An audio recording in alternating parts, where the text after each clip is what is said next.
ಇಷ್ಟು ಭಯಗಳನ್ನು ಅವನ ಮೇಲೆ ಹುಟ್ಟಿಸಿ ಅವನ ಇಡೀ ಮನೆಯವರನ್ನು ಎದುರಿಸಿ ಕೊನೆಗೆ ಅವನನ್ನು ICUಗೆ ಹಾಕೋದು ಅಥವಾ ಇನ್ನೊಂದು ವಾರ್ಡ್ಗೆ ಹಾಕೋದು. ಈಚೆ ಮನೆಯವರು ಸಪರೇಟ್, ಇವನು ಸಪರೇಟ್. ಇವರು ಹೇಳಿದಷ್ಟು ದುಡ್ಡು ಕೊಡಬೇಕು. ಅದಕ್ಕೆ ನಾನು ಹೇಳೋದು ಡಾಲರ್ನಲ್ಲಿ ಬಯಸ್ತಾರೆ ಅಂತ. ಸೊ ಅನೇಕ ಮಂದಿ ನೋಡ್ತಾ ಇರುವಂಥ ವೈದ್ಯರುಗಳಿಗೆ ಬೇಸರ ಆಗ್ಬೋದು, ಆಸ್ಪತ್ರೆಯವರಿಗೆ ಬೇಸರ ಆಗ್ಬೋದು. ನಾಳೆ ಹೇಳ್ಬೋದು ಇವರೆಲ್ಲ ಮಾತಾಡಿದವರೆಲ್ಲ ಏನು ಭಾರಿ ಶುಭಕರ ಅಂತ. ನಾಳೆ ಇವರು ಸಾಯ್ಲಿಕ್ಕೆ ಆಗುವಾಗ ನಮ್ಮದೇ ಆಸ್ಪತ್ರೆಗೆ ಬರಬೇಕಂತ. ಸಾವು ಅನ್ನೋದು ಎಲ್ಲರಿಗೂ ಇದ್ದೇ ಇರ್ತದೆ, ಆದರೆ ಸಾಮಾಜಿಕ ಜವಾಬ್ದಾರಿ ಅನ್ನೋದೊಂದು ಇದ್ದೇ ಇರ್ತದೆ. ಸೊ ಹಾಗಾಗಿ ಮಾತನಾಡದೇ ಇದ್ದರೆ ಅದು ಕೂಡ ಅಪರಾಧನೇ ಆಗುತ್ತೆ. ಜೆರಾರ್ಡ್ ಟವರ್ಸ್ ಅವರೇ, ನಿಮಗೆ ಸಾವಿನ ಬಗ್ಗೆ ಭಯ ಉಂಟಾ? ಇಲ್ಲ, ನನಗಿಲ್ಲ. ಮೇಡಮ್, ನಿಮಗೆ ಉಂಟಾ ಭಯ? ಇಲ್ಲ, ಖಂಡಿತ ಇಲ್ಲ. ಇದು ಅಶ್ರಫ್ ಅವರೇ? ಸಾವಿನ ಬಗ್ಗೆ ಭಯ ಇಲ್ಲ. ಸರಿ ಸರಿ, ಬಿಲ್ನ ಬಗ್ಗೆ ಭಯ. ನೋಡಿ ನೋಡಿ, ಆಸ್ಪತ್ರೆ ಸಾವು ಅನ್ನೋದು ಎಲ್ಲರಿಗೂ ಬಂದೇ ಬರುತ್ತೆ ಮತ್ತು ಬರುತ್ತದೆ, ಅದು ಸಹಜ ಪ್ರಕೃತಿ ನಿಯಮ. ಸೊ ಗ್ರಾಜ್ಯುಲಿ ಏನಾಗುತ್ತೆ ಅಂತ ಹೇಳಿದ್ರೆ, ಜನರ ಪರವಾಗಿ ಮಾತನಾಡಿದವರನ್ನೆಲ್ಲರನ್ನು ಮತ್ತೆ ಟಾರ್ಗೆಟ್ ಮಾಡಿ ನಾಳೆ ನೀನು ಸಾಯ್ಲಿಕ್ಕೆ ಆಗೋ ನಮ್ಮದೇ ಆಸ್ಪತ್ರೆಗೆ ಬರಬೇಕಲ್ವಾ ಅನ್ನೋ ಪ್ರಶ್ನೆ ಬರುತ್ತೆ.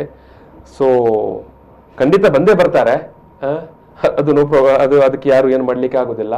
ಸೊ ಆದರೆ ಇವತ್ತು ನೀವು ಮಾಡ್ತಾ ಇರುವ ದಂಧೆ ಇದೆ ಅಲ್ವಾ, ನೀವು ಮಾಡ್ತಾ ಇರುವಂತ ಏನು ಮೋಸ ಇದೆ ಅಲ್ವಾ, ಅದನ್ನು ಮಾತ್ರ ಖಂಡಿತವಾಗಿ ಪ್ರಶ್ನೆ ಮಾಡೇ ಮಾಡ್ತಾರೆ.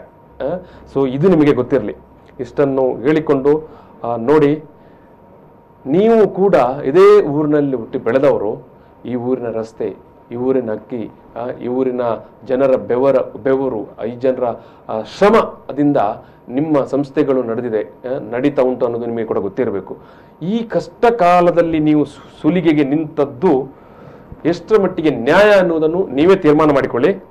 ನಾನು 3 ಮಂದಿಯನ್ನು ಕೇಳಲಿಕ್ಕೆ ಬಯಸ್ತೇನೆ. ಈಗ ನಾವು ದಿನನಿತ್ಯ ನೋಡ್ತಾ ಇದ್ದೇವೆ ಮೇಡಮ್ ಟವರ್ಸ್ ಅವರೇ, ಅಶ್ರಫ್ ಅವರೇ, ಪ್ರತಿ ದಿವಸನೂ ಫೇಸ್ಬುಕ್ಕಲ್ಲಿ ಅಥವಾ ಸಾಮಾಜಿಕ ಜಾಲತಾಣದಲ್ಲಿ ಬಿಲ್ಗಳೇ ಬರುತ್ತೆ. 3 ಲಕ್ಷ 4 ಲಕ್ಷ ಏನೇನು ತಿಂಗಳ ಇದ್ದರ ಆಸ್ಪತ್ರೆಯಲ್ಲಿ ಇಲ್ಲ, ಎಷ್ಟು 10 days 15 days. ಈಗ ನೀವೆಲ್ಲ ತುಂಬಾ ಪ್ರಕರಣಗಳನ್ನು ನೋಡಿರ್ತೀರಿ. ಇದು ಟವರ್ಸ್ ಅವರೇ, ಖಾಸಗಿ ಆಸ್ಪತ್ರೆಗಳು ಕೊರೋನಾ ಪೇಷಂಟ್ಗೆ ನ್ಯಾಯಯುತವಾದ ಒಂದು ಚಿಕಿತ್ಸೆಯನ್ನು ಕೊಡ್ತಾ ಉಂಟಾ? ಫಸ್ಟಿಗೆ ಆಸ್ಪತ್ರೆಗಳು ಕೆಟ್ಟ ಕೆಲಸ ಮಾಡ್ತಾರೆ ಅಂತೇಳಿ ನಾನು ಯಾವುದು ಇಂಡಿವಿಜುವಲ್ ಹೆಸರು ಹೇಳುವುದಿಲ್ಲ. ಮುಂಬೈ ಅವರು ಉಡುಪಿಗೆ ಬಂದರು.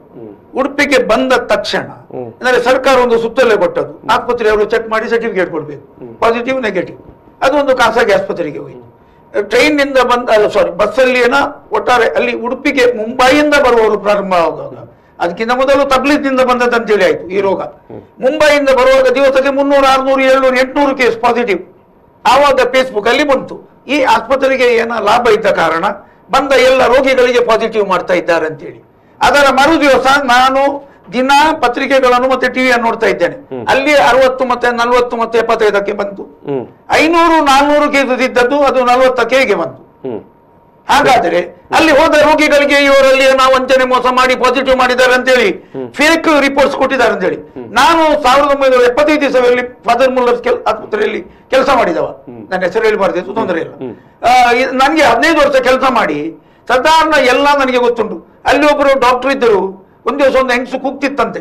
ಕೂಗ ಹೊರಗಡೆ ಮಾಡಿ ಏನು ನೀವು ಕೂಗ್ತೀರಿ ಅಮ್ಮ ಕೇಳಿದಕ್ಕೆ, ನನಗೆ ನನ್ನ ಮಗನನ್ನು ಡಾಕ್ಟರ್ ಬಚಾವ್ ಮಾಡ್ತಾರೆ, ನನಗೆ ದುಡ್ಡಿದು ಸಮಸ್ಯೆ ಅಂತೇಳಿ. ಆಗ ಡಾಕ್ಟರೇ ಕಿಸೆಗೆ ಕೈ ಹಾಕಿ 2,000 ರೂಪಾಯಿ ಕೊಟ್ಟಿದ್ದಾರಂತೆ. ಇದು ಏನೋ ಒಂದು 70 ಇಸವಿಯಲ್ಲಿ. ಅಂತ ಒಳ್ಳೆ ಮನಸ್ಸಿನ ಡಾಕ್ಟರ್ ನೋಡಿದ್ರು.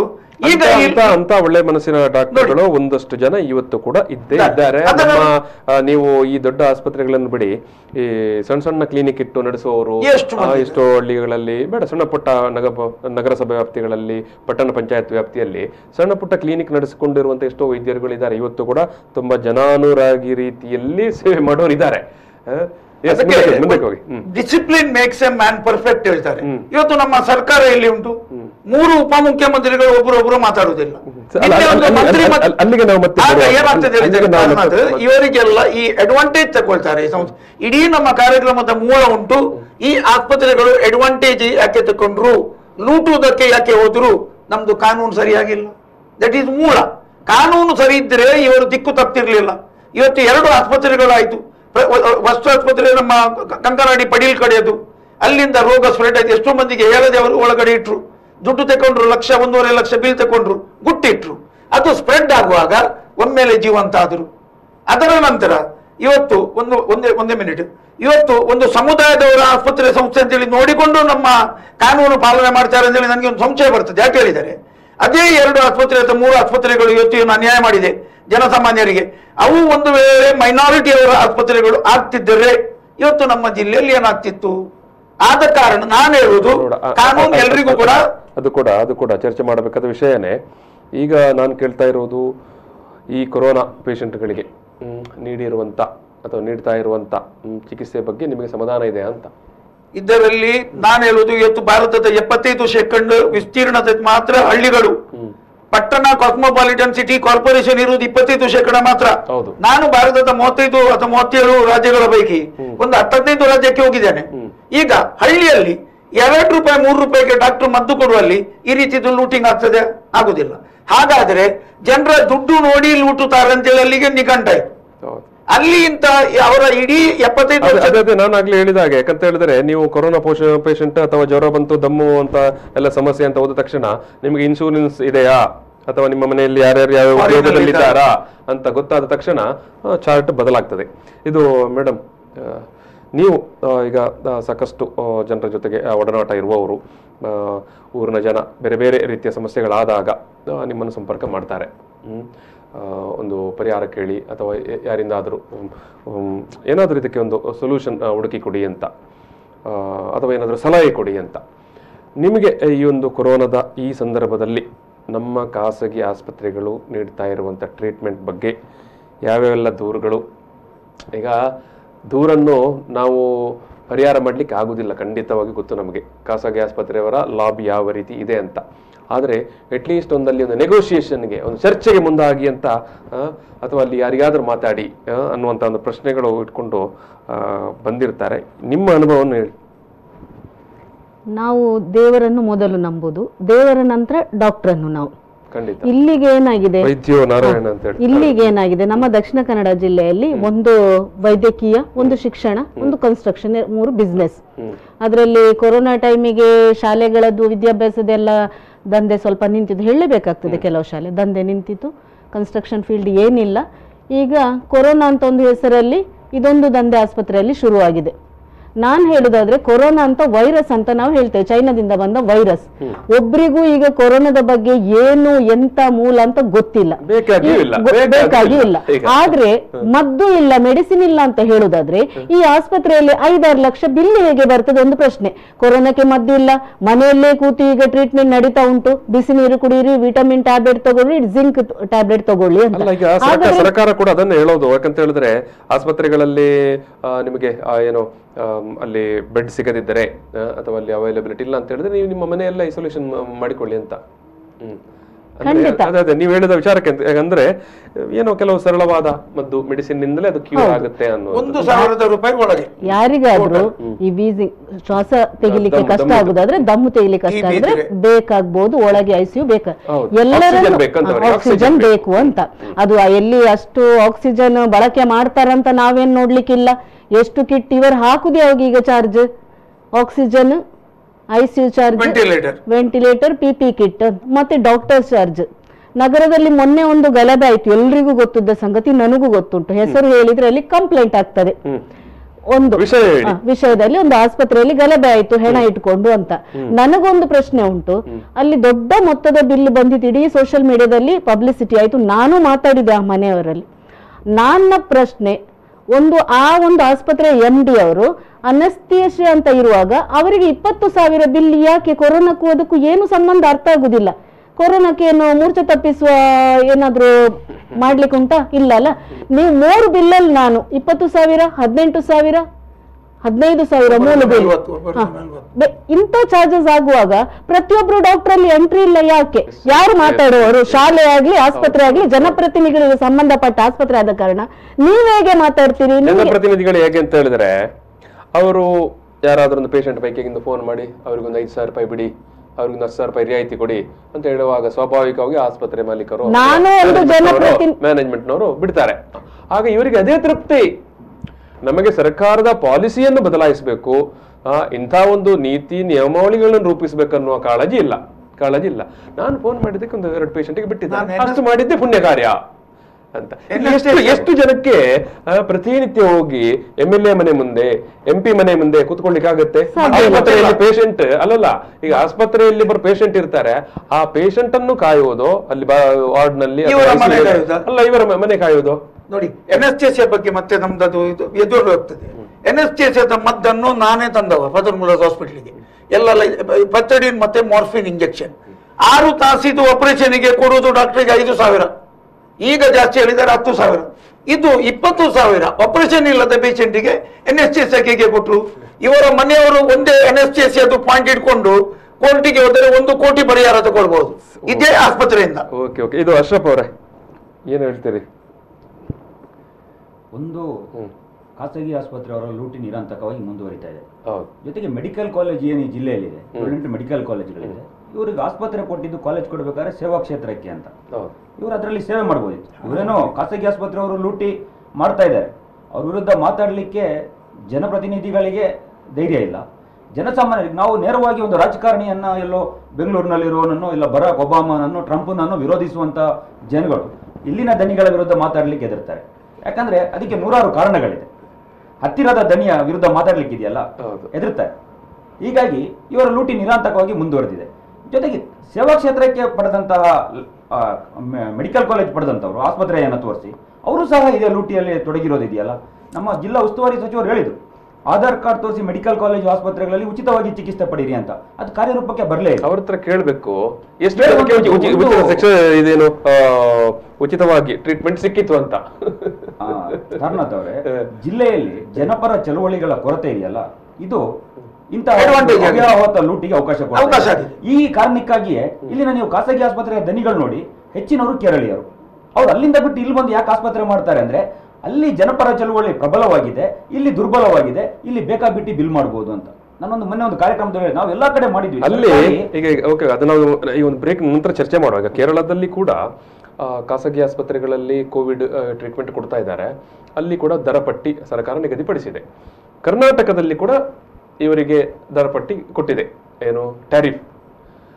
ಬಟ್ ಕೇರಳದಲ್ಲಿ ಕೊಟ್ಟಿರುವಂತಹ ದರ ಪಟ್ಟಿ ಇದೆ ಅಲ್ವಾ, ಅದಕ್ಕಿಂತ 1 ರೂಪಾಯಿ ಜಾಸ್ತಿ ಚಾರ್ಜ್ ಮಾಡ್ಲಿಕ್ಕೆ ಇಲ್ಲ. ನೀವು ಹೇಳಿದ ಹಾಗೆ ಅಲ್ಲಿ ಹೋಗಿ ಜನರು ಪ್ರಶ್ನೆ ಮಾಡ್ತಾರೆ. ಆದ್ರೆ ನಮ್ಮಲ್ಲಿ ಮಾತ್ರ ಸರ್ಕಾರ ಕೊಟ್ಟ ದರ ಪಟ್ಟಿ ಉಂಟು, ಏನು ಕೋವಿಡ್ ಸಂದರ್ಭದಲ್ಲಿ ಎಷ್ಟು ಚಾರ್ಜ್ ಮಾಡ್ಬೇಕಂತ. ಆದ್ರೆ ಅದಕ್ಕಿಂತ 3 ಪಟ್ಟು ಚಾರ್ಜ್ ಮಾಡ್ತಾರೆ, 4 ಪಟ್ಟು ಚಾರ್ಜ್ ಮಾಡ್ತಾರೆ. ಯಾರೋ ಕೆಲವು ಸಂದರ್ಭದಲ್ಲಿ ಕೆಲವು ಜನ ಮಾತ್ರ ಹೋಗಿ ಹತ್ತಿರದಲ್ಲಿ ಅವೈಲಬಿಲಿಟಿ ಇರುವಂತ MLA-ಗಳ ಜೊತೆ ಅಥವಾ ನಿಮ್ಮಂತ ಸಾಮಾಜಿಕ ಕಾರ್ಯಕರ್ತರ ಬಂದು ಮಾತಾಡ್ತಾರೆ. ಬಿಟ್ರೆ ಉಳಿದ 95% ಜನಕ್ಕೆ ಯಾರನ್ನೂ ಕಾಂಟ್ಯಾಕ್ಟ್ ಮಾಡ್ಲಿಕ್ಕೆ ಆಗುದಿಲ್ಲ ಸಂದರ್ಭದಲ್ಲಿ. ನೋಡಿ, ದರಪಟ್ಟಿಯ ಬಗ್ಗೆ ನಾವು ಜಿಲ್ಲಾ ವೈದ್ಯಾಧಿಕಾರಿಗಳ ಹತ್ರ ಮಾತಾಡಿದಾಗ DHO ಅವ್ರ ಹತ್ರ ಅವ್ರು ಕೊಡುವಂತ ಸಮಜಾಯಿಸಿ ಯಾವ್ದಂದ್ರೆ, ಅವ್ರು ಬೇರೆ ರೋಗಗಳಿಗೆ ಚಾರ್ಜ್ ಮಾಡ್ತಾ ಇದ್ದಾರೆ ಅಂತ. ಅಲ್ಲೂ ಅವರು ಬೇರೆ ರೋಗಗಳಿಗೆ ಚಾರ್ಜ್ ಮಾಡ್ತಾ ಇದ್ದಾರೆ. ಓಕೆ, ನಾವು ಈ ವಿಚಾರವನ್ನು ಮತ್ತೆ ಚರ್ಚೆ ಮಾಡುವ. ಈಗ ಸಣ್ಣ ಬ್ರೇಕ್ ತಗೊಳ್ಳೋ. ಬ್ರೇಕ್ ನಂತರ ನೇರವಾಗಿ ಈ ದರಪಟ್ಟಿ, ಯಾಕಂತ ಹೇಳಿದ್ರೆ ದರಪಟ್ಟಿ ಕೊಟ್ಟ ಏನು ಸರ್ಕಾರ ಕೊಟ್ಟ ಕಾರಣಕ್ಕಾಗಿ ಇವರೆಲ್ಲ ಇವತ್ತು ಭಾರಿ ಭಾರಿ ಭಾರಿ ಆರಂಭದಲ್ಲಿದ್ದಾರೆ. ನಮಗೆ ಯಾರೇ ಜನ ಪ್ರಶ್ನೆ ಮಾಡಿದ್ರೆ ಸರ್ಕಾರ ಕೊಟ್ಟ ದರಪಟ್ಟಿ ಇದೆ, ಆ ಪ್ರಕಾರವೇ ನಾವು ಏನು ವಸೂಲಿ ಮಾಡ್ತಾ ಇರೋದು ಅಂತ. ಓಕೆ, ನಾವು ಒಂದು ಚರ್ಚೆಯನ್ನು ಮತ್ತೆ ಮುಂದುವರಿಸಿ ಒಂದು ಸಣ್ಣ ಬ್ರೇಕ್. ಪ್ರಚಲಿತ ಈ ಕಾರ್ಯಕ್ರಮದ ಪ್ರಾಯೋಜಕರು ರೋಹನ್ ಕಾರ್ಪೊರೇಷನ್, ಸಹ ಪ್ರಾಯೋಜಕರು father Muller's charitable trust, SDM college Ujire, VK furniture and electronics.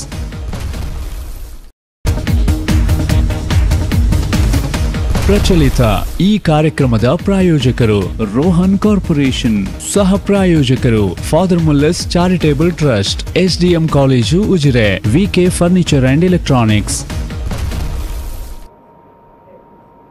Dollars ತಕ್ಕಡಿ ಅಂದರೆ ಖಾಸಗಿ ಆಸ್ಪತ್ರೆಗಳು ಈ ಒಂದು ಕೋವಿಡ್ ಸಂದರ್ಭದಲ್ಲಿ ಜನರನ್ನು ಯಾವ ರೀತಿ ಸುಲಿಗೆ ಮಾಡ್ತಾರೆ ಅನ್ನೋ ವಿಚಾರವಾಗಿ ನಾವು ಇವತ್ತು ಮಾತಾಡ್ತಾ ಇದ್ದೇವೆ. ನೀವೆಲ್ಲರೂ ನಿಮ್ಮ ಪರಿಸರದಲ್ಲಿ, ನಿಮ್ಮ ಊರುಗಳಲ್ಲಿ ಪ್ರತಿನಿತ್ಯವೂ ನೀವು ಎದುರಿಸ್ತಾ ಇರುವಂಥ ಸಮಸ್ಯೆ ಇದು. ನಿಮ್ಮ ಪ್ರತಿಯೊಬ್ಬರಿಗೂ ಇದು ಅನುಭವ ಆಗಿರುತ್ತದೆ. ಒಂದು ನಿಮ್ಮ ಮನೆಯವರು ಅಥವಾ ನಿಮ್ಮ ಅಕ್ಕಪಕ್ಕದ ಮನೆಯವರು ಹೋಗಿ ಬಂದಂಥ ಅನುಭವವನ್ನು ನೀವು ಕೇಳಿರ್ತೀರಿ.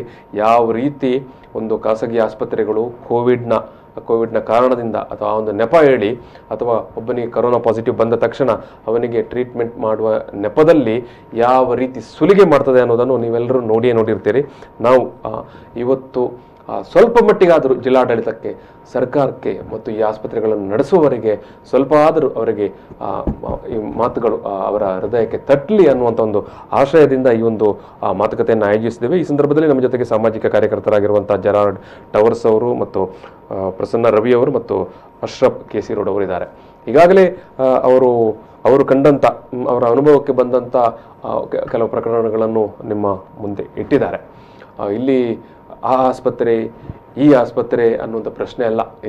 ಇಲ್ಲಿ ಸರ್ಕಾರ ಒಂದು ದರ ಪಟ್ಟಿ ಕೊಟ್ಟಿದೆ. ಆಯಿತು, ಖಾಸಗಿ ಆಸ್ಪತ್ರೆಯವರು ನೀವು ಕೊರೋನಾ ಪಾಸಿಟಿವ್ ಬಂದವರಿಗೆ ಟ್ರೀಟ್ಮೆಂಟ್ ಮಾಡಿ, ನಾವು ಒಂದು ದರ ಪಟ್ಟಿ ಕೊಟ್ಟಿದ್ದೇವೆ, ಆ ಪ್ರಕಾರ ಟ್ರೀಟ್ಮೆಂಟ್ ಮಾಡಿ ಅಂತ.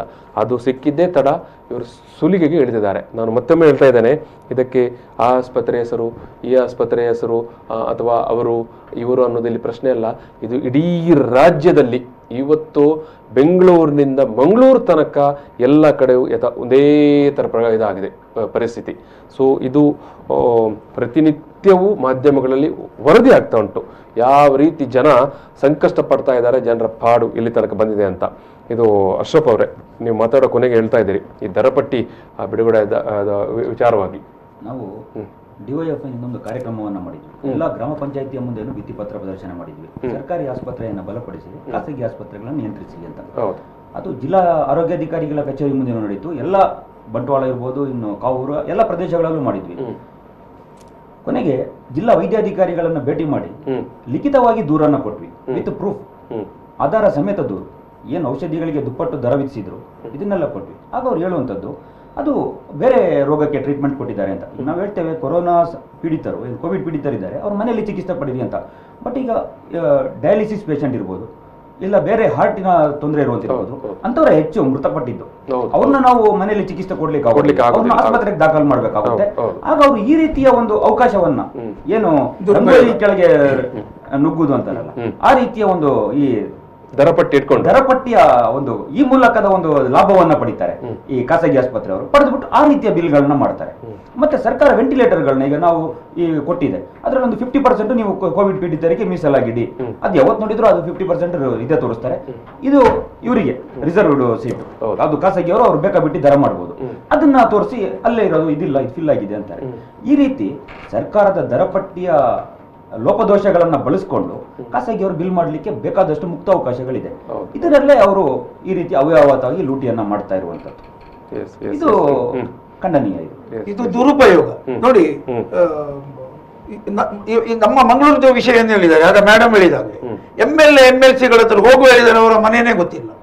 ನಾನು 1980 ಇಸವಿಯಲ್ಲಿ ಮಂಡ್ಯದಲ್ಲಿ MLA ಅವರ ಬಟ್ಟೆ ಕಳಚಿದ್ದನ್ನು ನಾನು ನೋಡಿದ್ದೇನೆ. ಸಾರ್ವಜನಿಕರು 1980 ಇಸವಿಯಲ್ಲಿ ಇಲ್ಲಿ ಬೆಂದೂರು ಬಂದು ಸೆಂಟ್ರಲ್ ಮಿನಿಸ್ಟರ್ದು ಮನೆಗೆ ಹೇಳಿ, ನನ್ನ ಹೆಸರು ಹೇಳುದಿಲ್ಲ, ಆ ಮಿನಿಸ್ಟರ್ ಮನೆ ನನ್ನ ಮನೆ ಹತ್ರ ಮನೆಯಲ್ಲಿ ಹೇಳಿದರೆ ಅವರ ಹೆಸರು ಕೇಳಲಿಲ್ಲ ಮಿನಿಸ್ಟರ್. ಇದು ಸೆಂಟ್ರಲ್ ಮಂತ್ರಿ, ಈಗದು ಮನೆ ಗೊತ್ತಿಲ್ಲ. ಅದರ ಜೊತೆಯಲ್ಲಿ ಇವತ್ತು ದರಪಟ್ಟಿದ್ದ ವಿಚಾರದಲ್ಲಿ ಹೇಳಿದಾಗ ಇವರು ಆರೋಗ್ಯಾಧಿಕಾರಿಗಳಿಗೆ ಕಂಪ್ಲೇಂಟ್ ಕೊಡ್ಲಿಕ್ಕೆ ಹೋಗ್ತಾರೆ. ಇದು ಮಿಸ್ಯೂಸಿಂಗ್ ಅಲ್ಲ. ಆವತ್ತು ಫೈರಿಂಗ್ ಆಗುವಾಗ ಆಸ್ಪತ್ರೆಯ ಒಳಗೆ ಬಂದು ಐಲ್ಯಾಂಡ್ ಅಲ್ಲಿ ಒಳಗೆ ಕಲ್ಲು ಬಿಸಾಡಿದವರು ಇದ್ದಾರೆ ಅಂತೇಳಿ ಥಿಯೇಟರ್ ICU ವಾರ್ಡಿದ ಒಳಗೆ ಕೂಡ ಹೋಗಿದ್ದಾರೆ ಪೊಲೀಸ್ನವರು. ಇವತ್ತು ಇಷ್ಟು ದೊಡ್ಡ ಅನ್ಯಾಯ ಆಗುವಾಗ ಯಾಕೆ ಹೇಳ್ಕೊಂಡು ಹೋಗುದಿಲ್ಲ ಆಸ್ಪತ್ರೆಯ ಓನರ್ ಅನ್ನು? ಯಾಕೆ ಹೇಳ್ಕೊಂಡು ಹೋಗುದಿಲ್ಲ? ಯಾಕೆ ಕೇಸ್ ಜಡಿಯುತ್ತಿಲ್ಲ? ಅಲ್ಲಿ ಪ್ರಶ್ನೆ ಮಾಡಿದ ಮೇಡಮ್ ಮೇಲೆ ಕೇಸ್ ಹಾಕ್ತಾರೆ. ಇವತ್ತು ಏನಾಗಿದೆ ಅಂತ ಹೇಳಿದ್ರೆ, ಒಬ್ಬ ಕೊರೋನಾ ಪಾಸಿಟಿವ್ ಅಂತ ಬಂದ ತಕ್ಷಣ ಅವನನ್ನು ICUಗೆ ಹಾಕಿ ಆಮೇಲೆ 1 ವಾರ ತನಕ ಅವನು ಯಾವ ರೀತಿ ಇದ್ದಾನೆ ಅನ್ನೋದನ್ನು ನೋಡ್ಲಿಕ್ಕೆ ಬಿಡುದಿಲ್ಲ. ನಿಮಗೆ PPE ಕಿಟ್ ಹಾಕಿದ್ರೆ ಒಳಗೆ ಬಿಡ್ತೇವೆ ಅಂತ. ಇಲ್ಲ ಅಂತ ಹೇಳಿದ್ರೆ ನೀವು ಹೇಳಿದಾಗೆ ಅಲ್ಲಿರುವ ಯಾರಾದರೂ ಅವನೊಂದು ಫೋಟೋ ತೆಗೆದೋ ಅವನೊಂದು ವಿಡಿಯೋ ಆದ್ರೂ ಮಾಡಿ ತೋರಿಸ್ಬೋದಲ್ಲ ಪೇಷಂಟ್ ಪಾರ್ಟಿಗೆ.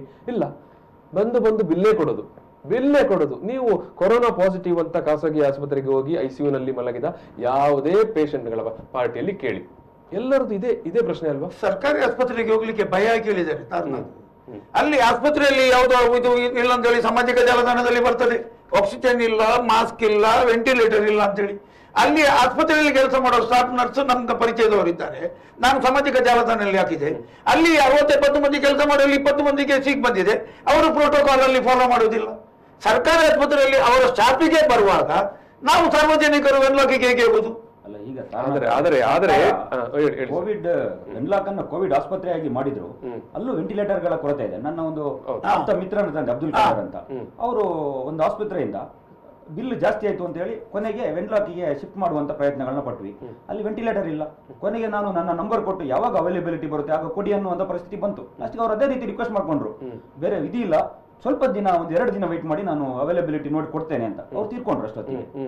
ಈ ರೀತಿಯ ವ್ಯವಸ್ಥೆ ಇದೆ. ಸರ್ಕಾರ ಬೇಕಾದಂತಹ ಪೂರಕ ವ್ಯವಸ್ಥೆಗಳನ್ನ ಮಾಡಿಲ್ಲ.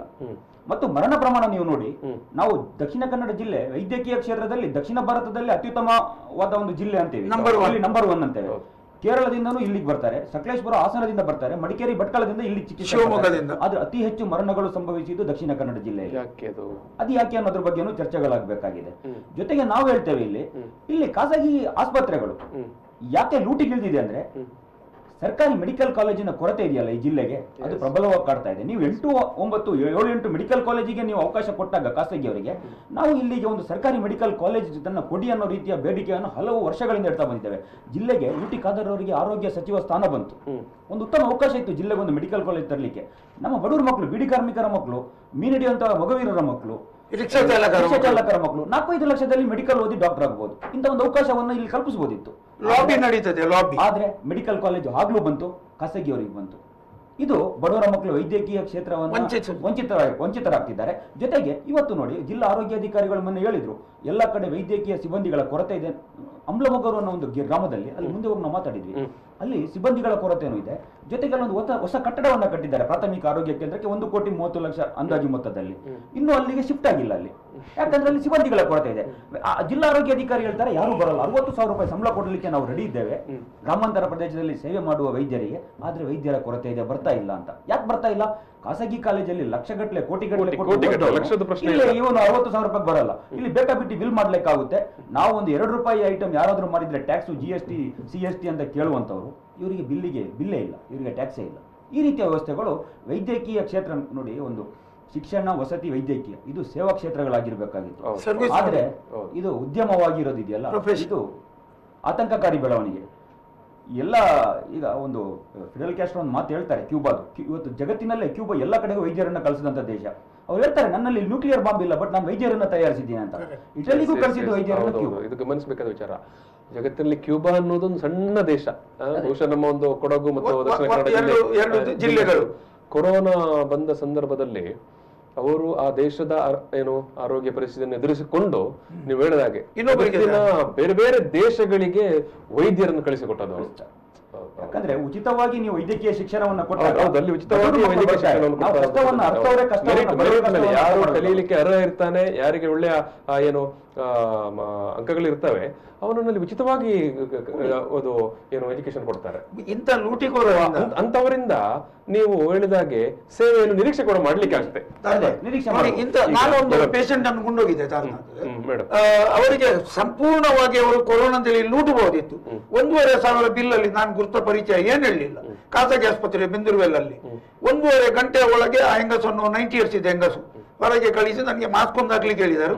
ಅರ್ಧ ಗಂಟೆ ಒಳಗೆ ಆ ಹೆಂಗಸಿಗೆ ಒಂದು ಸ್ಟಿಚಸ್ ಹಾಕಿ ಹೊರಗೆ ಕಳಿಸಿದ, ಒಂದು ಬಿದ್ದು ರಾತ್ರಿ ಗಾಯ ಆದದ್ದು ಕಳಿಸಿದರು. ಈಗ ಈ ಲೂಟಿಕೋರರಿಂದ ಒಳ್ಳೆಯವರ ಹೆಸರು ಕೂಡ ಹಾಳಾಗ್ತದೆ. ಈಗ ನಿಜವಾಗಿ ಅವರು ಒಂದು ದೇವದೂತರಂತೇಳಿ ಕರಿಬಹುದು ಇಂಥ ಆಸ್ಪತ್ರೆಗಳು. ಅಂತವ್ರ ಹೆಸರು ಹಾಳು ಇದ್ದಾರೆ. 40-50% ಖಂಡಿತವಾಗಿಯೂ ಇವತ್ತು ಸೈಕಲ್ ನಲ್ಲಿ ಓಡಾಡುವಂತ, ನಾನು ಹೇಳಿದ್ನಲ್ಲ, ಅಂಬ್ಲಮೊಗರುವಲ್ಲಿ ಒಂದು ಡಾಕ್ಟರ್ ಇದ್ದಾರೆ, ಸ್ಕೂಟರ್ ಬರ್ತಾರೆ. ಅವರ ಬಗ್ಗೆ ಈಗಲೂ ಗ್ರಾಮಾಂತರ ಪ್ರದೇಶದಲ್ಲಿ ಒಳ್ಳೆ ಅಭಿಪ್ರಾಯ ಇದೆ. ಮಲ್ಟಿಪ್ಲೆಕ್ಸ್, ಡ್ಯೂಪ್ಲೆಕ್ಸ್ ಬಂಗ್ಲೆಯಲ್ಲಿ ಸ್ವಿಮ್ಮಿಂಗ್ ಪೂಲ್ ಕಟ್ಕೊಂಡು ಆರಾಮಾಗಿರುವಂತ ಕೋಟ್ಯಾಧೀಶ್ವರ ಡಾಕ್ಟರ್ಗಳು ಇದ್ದಾರೆ. ಇಬ್ರು ಕಾಣಬಹುದು ಇಲ್ಲಿ ಈ ಜಿಲ್ಲೆ. 2 ಟೈಪ್ ಇದು ಮೇಡಮ್. ಈಗ ಜನಕ್ಕೆ ಅದೇ ಸಣ್ಣ ಪುಟ್ಟ ಪರಿಹಾರಗಳು ನಿಮ್ಮಂತ ಸಾಮಾಜಿಕ ಕಾರ್ಯಕರ್ತರು ಅಥವಾ MLA MP ಗಳ ಮನೆ ಮುಂದೆ ಹೋದರೆ ಮಾತ್ರ ಸಿಗ್ತಾ ಉಂಟು. ಈಗ ಎಲ್ಲರಿಗೂ ಅಲ್ಲಿ ಹೋಗಿ ರೀಚ್ ಆಗ್ಲಿಕ್ಕೆ ಆಗ್ತಾ? ಸೊ ಏನು ಪರಿಹಾರ ಏನಂತ? ಖಂಡಿತ ಸಾಧ್ಯ ಇಲ್ಲ. ಒಂದು MLA ಕಾಲ್ ಮಾಡಿದ್ರೆ ಜನಪ್ರತಿನಿಧಿಗಳೇ ಹೇಳ್ತಾರೆ, ನಮ್ಗೆ 5,000, 10,000, ಮ್ಯಾಕ್ಸಿಮಮ್ 20,000ಕ್ಕಿಂತ ಕಡಿಮೆ ಮಾಡ್ಲಿಕ್ಕೆ ಆಗುದಿಲ್ಲ ಅಂತ. ನಾವು MLA ಗಳ ಹತ್ರ ಕೈಕಾಲು ಹಿಡಿಯುವುದಲ್ಲ, ಕಡಿಮೆ ಮಾಡಿ ಅಂತಲ್ಲ. ನೀವಿಂತ ದಂಧ ಮಾಡುವ ಆಸ್ಪತ್ರೆಯ ಡಾಕ್ಟರ್ನವರಿಗೆ ನೀವೇನು ಕಂಡೀಷನ್ ಹಾಕಿದ್ದೀರಿ. ನೀವು ಖಾಲಿ ಪಾಪದ ಜನರಿಗೆ ನೀವು ಮಾತಾಡುದಲ್ಲ, ಅಲ್ಲಿ ಹೋಗ್ಬೇಡಿ ಇಲ್ಲಿ ಹೋಗ್ಬೇಡಿ. ಈ ಡಾಕ್ಟರ್ಸ್ನವರನ್ನು ನೀವು ಹೇಳ್ತೀರಿ 3 ಸಲ ನಾವು ಮೀಟಿಂಗ್ ಕರೆದಿದ್ದೇವೆ, ಮೀಟಿಂಗ್ ಕರೆದ ನಂತರ ಕೇಳುದಿಲ್ಲ ಅಂತ. ಮೀಟಿಂಗ್ ಕರೆದ ನಂತರ ಕೇಳುದಿಲ್ಲ ಅಂದ್ರೆ ನೀವು ಯಾಕೆ ಅಲ್ಲಿ ಜನಪ್ರತಿನಿಧಿಗಳು ನಿಮ್ಮ ಮಾತೇ ಕೇಳದಿದ್ರೆ ಹಾಗಾದ್ರೆ ಸಾಮಾನ್ಯ ಜನರು ಏನ್ ಮಾಡ್ಬೇಕು? ಅಲ್ಲಿ ಹೋಗಿ ಗಲಾಟೆನೇ ಮಾಡ್ಬೇಕಾಗ್ತದೆ. ನಿಮ್ಮ ಮಾತು ಅವರು ಕೇಳುದಿಲ್ಲ, ಮೀಟಿಂಗ್ ಬಂದು ಡಿಸಿ ಆಫೀಸಿಗೆ ಬಂದು ಮೀಟಿಂಗ್ ಬಂದು ಕೇಳಿ ಹೋಗ್ತಾರೆ, ಮತ್ತೆ ಅವರು ಕೇಳುದಿಲ್ಲ ಹೇಳಿದ್ಮೇಲೆ ಕೊನೆಗೆ ಇರುವ ಅಸ್ತ್ರ ಯಾವ್ದು ಫ್ಯಾಮಿಲಿ ಉಂಟು, ಕರ್ಕೊಂಡ್ರು ಸತ್ತವರು, ಅವ್ರು ಅಲ್ಲಿ ಗಲಾಟೆ ಮಾಡುವಾಗ ನೀವೇನ್ ಮಾಡ್ತೀರಿ? ಪೊಲೀಸ್ ತಂದು ಆಸ್ಪತ್ರೆ ಡಾಕ್ಟರ್ಗೆ ಸಪೋರ್ಟ್ ಮಾಡ್ತೀರಿ ಅವರಲ್ಲಿ. ಹಾಗಾದ್ರೆ ಸಾಮಾನ್ಯ ಜನರು ಏನ್ ಮಾಡ್ಬೇಕು ಒಂದು ಪ್ರಶ್ನೆ. ಮೊನ್ನೆ ನಗರದಲ್ಲಿ ಆದ ಒಂದು ಘಟನೆಯಲ್ಲಿ ನೀವು ಹೇಳ್ತೀರಿ ಕೊರೋನಾ ಇದು ಪೇಷಂಟ್ ಇರುವಾಗ ವೆಲ್ಲಾಕಲ್ಲಿ ಅಂತೂ 100% ಒಂದು ಪೇಷಂಟ್ ಇದ್ರೆ ಒಳಗೆ ಹೋಗ್ಲಿಕ್ಕಿಲ್ಲ ಪೇಷಂಟ್ ಪಾರ್ಟಿ ಅವರು, ಯಾಕೆಂದ್ರೆ PP ಕಿಟ್ ಬೇಕು ಹೊರಗೆ ಖಾಲಿ ಫುಡ್ಡಿಗೆ, ಅದೊಂದು ಜೈಲಿನಾಗಿ, ಯಾಕೆಂದ್ರೆ ಅವ್ರು ಬರುವ ತನಕ ನಮ್ಮ ಗವರ್ಮೆಂಟ್ ಹೇಳಿದೆ ಚೈನ್ ಬ್ರೇಕ್ ಮಾಡಬೇಕು ಹಾಗೆ ಹೋಗ್ಲಿಕ್ಕೆ. ಖಾಸಗಿ ಆಸ್ಪತ್ರೆಯಲ್ಲಿ ಮೊನ್ನೆ ನಡೆದ ಇನ್ಸಿಡೆಂಟ್ ಅಲ್ಲಿ ಆ ಸತ್ತ ಕೋವಿಡ್ ಪೇಷಂಟ್ ಅಂತ ಇವರು ಡಿಕ್ಲೇರ್ ಮಾಡಿದ್ರು. ಮಗ 24 ಗಂಟೆ ಅಪ್ಪನೊಟ್ಟಿಗಿದ್ದ, ICU ಒಳಗಿದ್ದ, ಯಾವ PP ಕಿಟ್ ಇಲ್ಲ. ಹಾಗಾದ್ರೆ ಅದು ಸ್ಪ್ರೆಡ್ ಆಗುದಿಲ್ವಾ? ಹಾಗಾದ್ರೆ ನಿಮ್ಗೆ ಡಾಕ್ಟರ್ನವರಿಗೆ ಏನು ತಲೆಯಲ್ಲಿ ಏನ್ ಹಿಡಿದು ನಿಮ್ಗೆ ಅವೇರ್ನೆಸ್ ಇಲ್ವಾ? ಹಾಗಾದ್ರೆ ಅದು ಕೊರೋನಾ ಅಂತ ಏನ್ ಗ್ಯಾರಂಟಿ? ಮಗ ಅಷ್ಟು ದಿವಸ ಮಗ ಅಪ್ಪನೊಟ್ಟಿಗಿದ್ದ, ಮಗ ICU ಒಳಗೆ ಹೋಗ್ತಿದ್ದ, ಅಪ್ಪನ ಹತ್ರ ಮಾತಾಡ್ತಿದ್ದ, ಇವರಿಗೆ PP ಕಿಟ್ ಬಿಲ್ ಬರ್ತದೆ. ಮಗ ಹಾಗಾದ್ರೆ ಎಲ್ಲರೊಟ್ಟಿಗೆ ಮಾತಾಡ್ತಿದ್ದ, ಬೆರಿತಿದ್ದ ಅಲ್ಲ, ಅವರಿಗೆ ಯಾಕೆ ಇಲ್ಲ?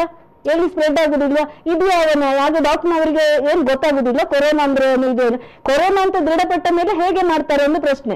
ಇಲ್ಲಿ ಎಲ್ಲ ಬಿಸ್ನೆಸ್ ಆಗಿದೆ. ಯಾಕೆಂದ್ರೆ ಡಾಕ್ಟರ್ನವರು ಹೇಳುವಾಗ ಎಲ್ಲ ಆಸ್ಪತ್ರೆಯವರು ನಾವು ಹೇಳ್ಬಾರ್ದು ಅಂತ ಹೇಳ್ತಾರೆ. ಆದ್ರೆ ನಾವೀಗ ಖಾಸಗಿ ಆಸ್ಪತ್ರೆ ಹೇಳುವಾಗ ಒಳ್ಳೆ ಜನರನ್ನು ಅದನ್ನು ಸೇರಿಸಿದಾಗ ಇಲ್ಲಿ ನಮ್ಗೆ ನೋವಾಗ್ತಾ ಉಂಟು. ಯಾಕೆಂದ್ರೆ ಹೆಸರು ಹೇಳಬೇಕಾಗ್ತದೆ. ಒಳ್ಳೆ ಡಾಕ್ಟರ್ನವನು ಸಹ ನಾವು ಬಲಿ ಕೊಟ್ಟಾಗೆ ಆಗ್ತದೆ. ಖಾಸಗಿ ಎಲ್ಲ ಖಾಸಗಿಯವರು ಈಗಿಲ್ಲ. ನೀವು ಹೇಳಿದಾಗೆ ಒಳ್ಳೆ ಡಾಕ್ಟರ್ ಚಿಲ್ಬಿಯಲ್ಲಿ ನೋಡಿದ್ದೇವೆ ನಾವು. ಒಂದು ಡಾಕ್ಟರ್ ಚಿಕ್ಕಂದಿರುವಾಗ ನಮ್ಮ ಮಕ್ಕಳಿಂದ ನಮ್ಗೆ ಹಿಡಿದು ಅಲ್ಲೇ ಡಾಕ್ಟರ್ 20 ರೂಪಾಯಿಂದ 50 ರೂಪಾಯಿವರೆಗೆ ಡಾಕ್ಟರ್ ಇದ್ದಾರೆ. ನಾವು ಮರ್ಯಾದೆ ಕೊಡ್ತೇವೆ, ಒಳ್ಳೆ ಡಾಕ್ಟರ್ ಇಲ್ಲ ಅಂತ ಹೇಳುದಲ್ಲ. ಆದ್ರೆ ನಾವು ಒಬ್ಬರನ್ನು ಹೇಳಬಾರ್ದು, ಒಬ್ಬರನ್ನು ಮಾತಾಡಬೇಕು ಹೇಳುವಾಗ ಒಳ್ಳೆ ವ್ಯಕ್ತಿಗಳನ್ಸ ಖಾಸಗಿ ಆಸ್ಪತ್ರೆ ನಾವು ತೋರಿಸಿಕೊಟ್ಟಾಗೆ ಆಗ್ತದೆ. ಹಾಗೆ ಅಲ್ಲ, ಈ ದಂಧ ನಿಲ್ಲಿಸಿ ಅಂತ ಹೇಳುದು. ಜನಪ್ರತಿನಿಧಿಗಳಿಗೆ ಆಗದಿದ್ರೆ ಸಾಮಾನ್ಯ ಜನರು, ಈಗ DC ಒಳ್ಳೆಯವರು, ಈಗ ಬಂದವರು ಡಾಕ್ಟರ್ ಅವರು, ಅವ್ರಿಗೆ ಗೊತ್ತುಂಟು, ಜನರ ಹತ್ರ ಹೇಳಿದ್ದಾರೆ ಏನಿದ್ರು ನೀವು ಕಂಪ್ಲೇಂಟ್ ತನ್ನಿ ಅಂತ. ಆದ್ರೆ ಜನಸಾಮಾನ್ಯರು ಏನ್ ಮಾಡ್ತಿದ್ದಾರೆ? ಕರೆಕ್ಟ್ ನೀವು ಹೇಳಿದ ಕರೆಕ್ಟ್. ಈಗ ಎಲ್ಲರೂ ಕೂಡ ಏನು DC ಗೆ ಫೋನ್ ಮಾಡ್ಲಿಕ್ಕೆ ಆಗತ್ತಾ? ಇಗ್ನರೆಂಟ್ ಇದ್ದಾರೆ, ಜನರಿಗೆ ಅನುಭವ ಇದೆಲ್ಲ ವಿಷಯ ಕರೆಕ್ಟ್ ಅಪದವರಿದ್ದಾರೆ. ಹೌದು ಅಲ್ಲ, DC ಅವರೊಂದು ಹೇಳಿದ್ದಾರೆ, ನೀವೀಗ ಯಾವ ಆಸ್ಪತ್ರೆಯಿಂದ ನಿಮ್ಗೆ ಇಂತ ಆಗಿದೆ ಅವಸ್ಥೆ ಆಗಿದೆ, ನೀವು ಆ ಬಿಲ್ ಅನ್ನು ನನ್ಗೆ ತಂದು ರೈಟಿಂಗ್ ಅಲ್ಲಿ ಕಂಪ್ಲೇಂಟ್ ಕೊಡಿ. ಯಾವ ಜನರು ಮುಂದೆ ಹೋಗ್ತಾರೆ?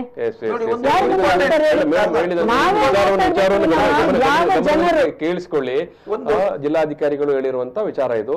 ಯಾವ ಆಸ್ಪತ್ರೆಯಿಂದ ನಿಮಗೆ ಅನ್ಯಾಯವಾಗಿದೆ ಅಂತ ಅನಿಸಿದೆ, ಯಾವ ಆಸ್ಪತ್ರೆಯ ಬಿಲ್ ಡಾಲರ್ ಲೆಕ್ಕದಲ್ಲಿ ಕೊಟ್ಟಿದ್ದಾರೆ, ತಗೊಂಡೋಗಿ DHOಗೆ ವಿತ್ ಪ್ರೂಫ್ ಕೊಟ್ಟಿದ್ದೇವೆ, ಕ್ರಮ ತಗೊಳ್ಳಿಲ್ಲ.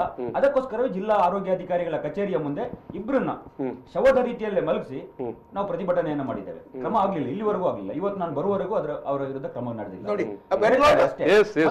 ಇನ್ನೊಂದು ಹೇಳ್ತೇನೆ, ಶಾಸಕರ ಹತ್ರನೋ ಸಂಸದರ ಹತ್ರನೋ ಹೋಗಿ ಬಿಲ್ ಡಿಸ್ಕೌಂಟ್ ಮಾಡೋದಿದೆಯಲ್ಲ, ಅದು ಸರ್ಕಾರದ ವೈಫಲ್ಯ. ನಾವು ಡಿಸ್ಕೌಂಟ್ ಮಾಡ್ತಿದ್ದೇವೆ, ಮೊನ್ನೊಂದು ಶಾಸಕರು ಡಿಸ್ಕೌಂಟ್ ಮಾಡಿದ್ದು ದೊಡ್ಡ ಮಟ್ಟದ ಪ್ರಚಾರ ಪಡೀತು. ಅದು ಒಂದು ಜವಾಬ್ದಾರಿಯುತ ಸರ್ಕಾರದ ಕೆಲಸ ಅಲ್ಲ. ಅದೇ ನಾನು ಕೇಳಿದ್ರು, ಈಗ MLA ಎಷ್ಟು ದಿವಸ ಎಷ್ಟು ಜನಕ್ಕೆ ರಿಯಾಯಿತಿ ಮಾಡಿ ಕೊಡ್ತಾರೆ? ಎಲ್ಲ ಹೋಗಿ MLA ಮನೆಯಲ್ಲಿ ಅಥವಾ ಪಾರ್ಲಿಮೆಂಟ್ ಮೆಂಬರ್ ಮನೆಯಲ್ಲಿ ಕುತ್ಕೊಳ್ಳಿಕ್ಕೆ ಆಗ್ತದೆ? ಆಸ್ಪತ್ರೆಗಳಲ್ಲಿ ಉಚಿತ ಚಿಕಿತ್ಸೆ ಕೊಟ್ರೆ ಈ ರೀತಿಯ ಕಷ್ಟಗಳು ಬರೋದಿಲ್ಲ. ಖಾಸಗಿ ಆಸ್ಪತ್ರೆಗಳಲ್ಲಿ ದರ ನಿಗದಿ ಮಾಡಿದ್ರೆ ಈ ರೀತಿಯ ಚಿಕಿತ್ಸೆಗಳು ಬರೋದಿಲ್ಲ. ಮೊನ್ನೆ ತಾನೇ ಒಂದೇ ದಿನದಲ್ಲಿ 13 ಲಕ್ಷ ಕಲೆಕ್ಷನ್ ಆಗಿದ್ದ ವಿಷಯ ಬಂದು ನನ್ನ ಆತ್ಮೀಯ ಮಿತ್ರ 8 ರಿಂದ 10 ತನಕ ನಾನು ಒಟ್ಟಿಗೆ ಓದಂತ ವಿದ್ಯಾರ್ಥಿ ಅಂತ ರಂಜೇಶ್ ಶೆಟ್ಟಿ ಅಂತ, ಬೋಳದವರು, ಕಾರ್ಕಳದವರು, ಅವರು 20-25 ಲಕ್ಷ ಖಾಸಗಿ ಆಸ್ಪತ್ರೆಯಲ್ಲಿ ಖರ್ಚು ಮಾಡಿ ಕೊನೆಗೆ ಸೋಷಿಯಲ್ ಮೀಡಿಯಾದಲ್ಲಿ ಅವರು ಗೀತ ಕಣ್ಣೀರು ಹಾಕೊಂಡು ಅವರ ಗಂಡನ್ನ ಉಳಿಸ್ಕೊಳ್ಳಿಕ್ಕೆ ಪ್ರಯತ್ನ ಪಡ್ತಾರೆ. ಇದು ನೋಡಿ, ಒಂದು ಪ್ರಜಾಪ್ರಭುತ್ವ ಸರ್ಕಾರದಲ್ಲಿ ಒಂದು ಆರೋಗ್ಯ ಕ್ಷೇತ್ರ ಒಂದು ಎಲ್ರಿಗೂ ಸಿಗಬೇಕು ಅಂತ ಬಯಸ್ತಿದ್ದಂತ ದೇಶದಲ್ಲಿ ಈ ರೀತಿ ಅವಸ್ಥೆ ಇದೆಯಲ್ಲ, ಎಲ್ರಿಗೂ ಆ ರೀತಿ ಹೋಗ್ಲಿಕ್ಕೆ ಕೇಳಲಿಕ್ಕೆ ಆಗೋದಿಲ್ಲ. ಸರ್ಕಾರಿ ಆಸ್ಪತ್ರೆ ಬಲವಾಗಿದ್ದಿದ್ರೆ ರಂಜೇಶ್ ಶೆಟ್ಟಿ ಸರ್ಕಾರಿ ಆಸ್ಪತ್ರೆಯಲ್ಲಿ ಚಿಕಿತ್ಸೆ ಪಡಿತಿದ್ರು, ಹುಷಾರಾಗಿ ಬರ್ತಾ ಇದ್ರು. ಇವತ್ತು ನೀವು ಸರ್ಕಾರಿ ಆಸ್ಪತ್ರೆಯಲ್ಲೂ ತಾರತಮ್ಯ, APL BPL ಅಂತ. ಸರ್ಕಾರಿ ಆಸ್ಪತ್ರೆ ಮುಕ್ತವಾಗಿ ತೆರಿಬೇಕು. ಎಲ್ರಿಗೂ ಯಾರೆಲ್ಲ ಸರ್ಕಾರಿ ಆಸ್ಪತ್ರೆಯಿಂದ ಉಚಿತ ಚಿಕಿತ್ಸೆ ಪಡಿತಾರೋ ಇಲ್ಲ ರಿಯಾಯಿತಿ ದರದಲ್ಲಿ ಚಿಕಿತ್ಸೆ ಪಡಿತಾರೋ ಅವರಿಗೆ ಅಲ್ಲಿ ಚಿಕಿತ್ಸೆ ಕೊಡುವಂತ ವ್ಯವಸ್ಥೆ ಆಗಬೇಕು. ನೀವು ಎಲ್ಲದಕ್ಕೂ ಖಾಸಗಿಯನ್ನೇ ನಾವು ಇದು ಮಾಡ್ಲಿಕ್ಕೆ ಆಗೋದಿಲ್ಲ. ಖಾಸಗಿ ಆಸ್ಪತ್ರೆಯ ಮೇಲೆ ಮೂಗುದಾರ ಹೇಳ್ಬೇಕಾಗಿದ್ದು ಜನಗಳಲ್ಲ, ಸರ್ಕಾರ ಕೇವಲ ಹೋಗಿ ಸರ್ಕಾರದ ಪ್ರತಿನಿಧಿಗಳು ರಿಯಾಯಿತಿ ಕೇಳೋದಲ್ಲ. ಅಲ್ಲಿ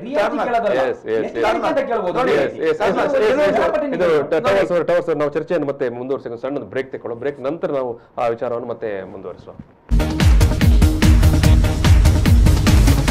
ಪ್ರಚಲಿತ ಈ ಕಾರ್ಯಕ್ರಮದ ಪ್ರಾಯೋಜಕರು ರೋಹನ್ ಕಾರ್ಪೊರೇಷನ್, ಸಹ ಪ್ರಾಯೋಜಕರು father Muller's charitable trust, SDM college Ujire, VK furniture and electronics.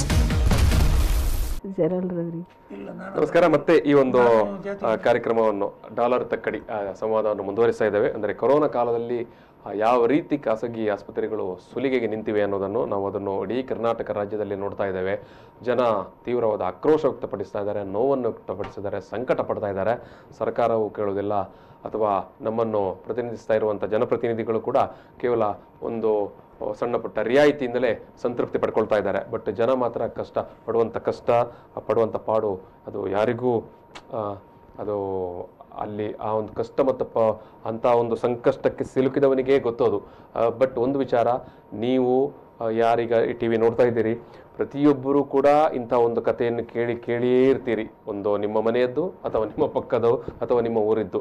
So ಯಾಕಂತ ಹೇಳಿದ್ರೆ ಅಷ್ಟು ವ್ಯಾಪಕವಾಗಿ ಎಲ್ಲ ದೊಡ್ಡ ಆಸ್ಪತ್ರೆಗಳು ಸುಲಿಗೆಗೆ ನಿಂತಿವೆ. ಏನು ಮಾಡಬೇಕು ಅನ್ನೋದು ಜನಪ್ರತಿನಿಧಿಗಳಂತೂ ಸರ್ಕಾರವನ್ನು ಅಲ್ಲಾಡಿಸಲಿಕ್ಕೆ ಹೋಗೋದಿಲ್ಲ. ಪಾಪ ಜನರು, ಒಂದಷ್ಟು ಸಾಮಾಜಿಕ ಕಾರ್ಯಕರ್ತರು ಅವರವರ ಲೆವೆಲಲ್ಲಿ ಮಾತಾಡ್ತಾ ಇದ್ದಾರೆ.